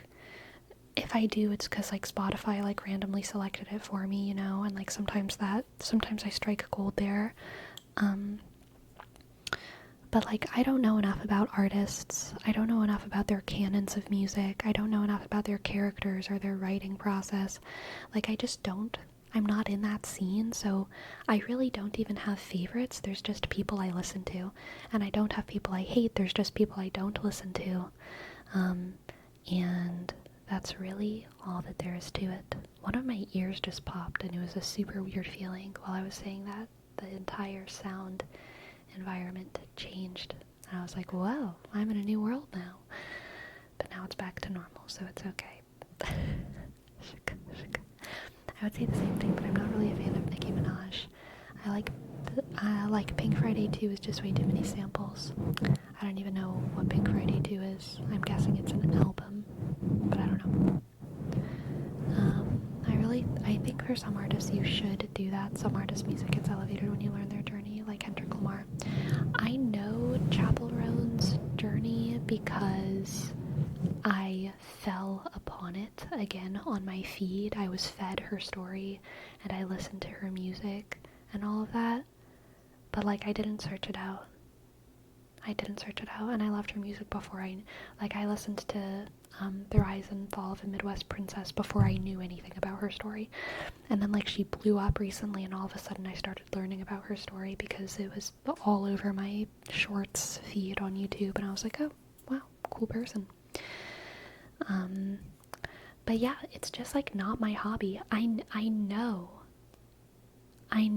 that if I looked into artists, I, as you do with a hobby, could like elevate my taste and elevate my experience. But I have other hobbies that are elevated. Music is not one of them. I just listen to it. It's just what I listen to. Okay? I'm okay with that. I am okay with that.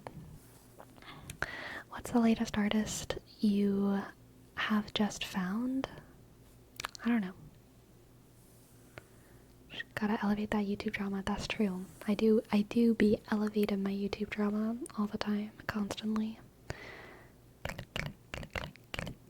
Drake was never as affecting when he got shot and paralyzed in a fictional school shooting. I have no idea what you're talking about. What you're talking about sounds like craziness, Ogden. To me, it's like, if I was meant to know it, it'll appear to me at some point when I'm falling down a YouTube rabbit hole. Truly. Truly. If I am meant to know it, the internet will present it to me. Yes. Trust in the algorithm. Praise be his name. Algorithm. Algorithmius.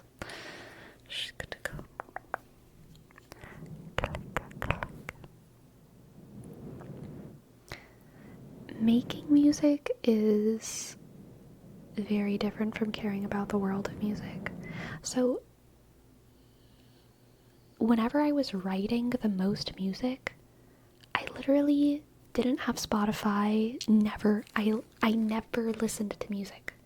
I only sometimes listened to the YouTube, I don't know why I said that, to the musical CDs, the soundtracks of musical CDs that I had in my car, which was like 5 different musicals. From, 2018 to like 2023, I was literally only listening to musicals. And I never listened to anything else unless it was playing in my environment at work or something. And that was when I was writing the most music. So those are 2 very different things. Writing music is completely separate from listening to music for me. Making music or making melodies. I think probably what Fome is talking about is like writing songs and stuff. Lyrics and melodies.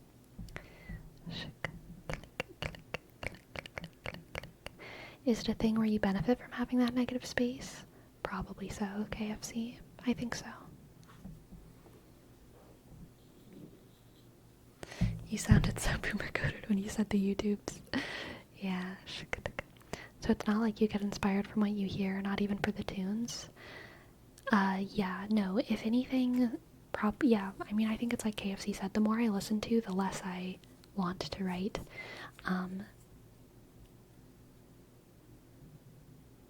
Yeah. The more I listen to, the less I want to write, because whenever I listen to stuff, I feel like I don't need to write it. I feel satisfied. If I listen to good music, I'm like, oh, yeah, this gets that feeling, I'm satisfied. But then, if I have a big feeling, and I can't find catharsis for it, that's usually when I want to write about it. So if the catharsis already exists out there, if I can sing a song that's already out there, then I'll kind of get the catharsis out, and then I'll be fine. Maybe Brady. Thank you. Thank you very much for your sub, Brady. I appreciate it. I am click. A-Y shook. B click. E shook. B shook. R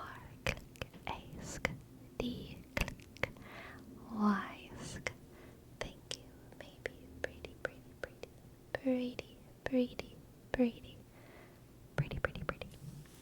The music you write, is it the type of music you like to hear? I like to hear way more than the type of music that I write, but the type of music that I write is a type of music that I like to hear. Yeah. I think for us Hispanics, we can have a favorite genre for sure, but we can all sing the lyrics of No Hay Novedad. I do not know. If you know, you know, Dolly Joel says, and I do not know. I do not know. Click, clickety, click.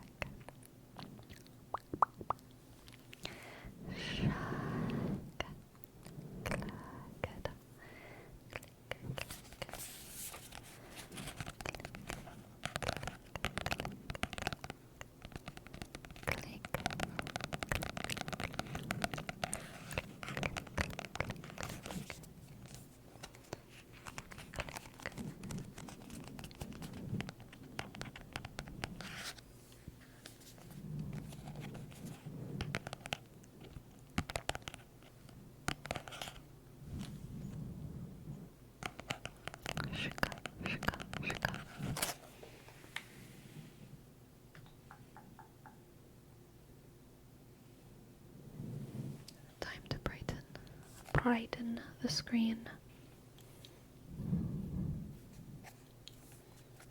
Brighten, brighten, brighten, brighten, brighten, brighten, brighten. Hints in tomorrow's time of stream. I will post an announcement tomorrow. I'm still not sure. Still not sure what time I'm streaming tomorrow. But I will post in the Discord an announcement tomorrow. Are we going back to normal schedule? On Sunday we will be. But tomorrow I will stream. I just don't know what time yet.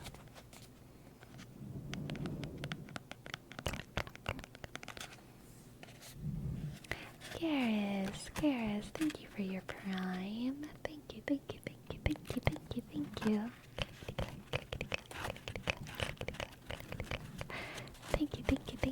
you. G, click. E, R, Y, S underscore 1, click. 2, shakut, pour. Thank you.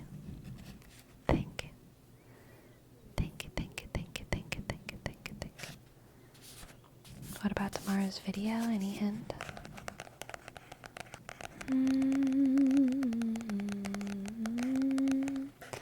Any hint? No hint. No hint for tomorrow. No hint. No hint for the morn. No hint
it's hotter than other rooms, so Crazy was keeping cool. But when I was yawn editing, I was looking at my hands, and I saw my veins a-poppin' out of them, and I was like, damn, I was hot. I feel like I looked very hot in my hands, and it is because I was I kept cool inside my brain, though, because I was performing. Performers will understand what I'm saying when you're on stage or on camera. Your body kind of stops to notice anything, and the show just must go on. And then you get off stage, and you sneeze, and you cough, and you sweat, and you think, oh my god, why can't I just never be human like I was for those 20 minutes? But it makes sense, just cause you can turn off all of your whole sensory kind of things for 20 minutes or 2 hours of a show don't mean that you can do that for life. Welcome to the chat, GD player. Welcome, welcome, welcome, welcome, welcome, welcome. Welcome, welcome, welcome. Yes, Fome. I still think about it. Absolutely. I did used to look at my mom's veiny hands whenever I was a kid and think, damn, whenever I get old, I hope I have squishy veins like that. And I have achieved squishy vein status. Not all the time. Like, right now my veins are chill, you know? They're pretty flat inside my hand. But if I'm exerting myself or if I get really hot, the veins do pop. And I squish them. And I think, wow, I'm just like my mom. Yes, Lord, yes, Lord, yes, yes, Lord. Yes, Lord, yes, Lord, yes, yes, Lord. Yes, Lord, yes, Lord, yes, yes, Lord. Amen. Amen. Amen. Amen. It's been so long, Dolly Joel, since you've triggered a yes, Lord moment. It's been so long. So long.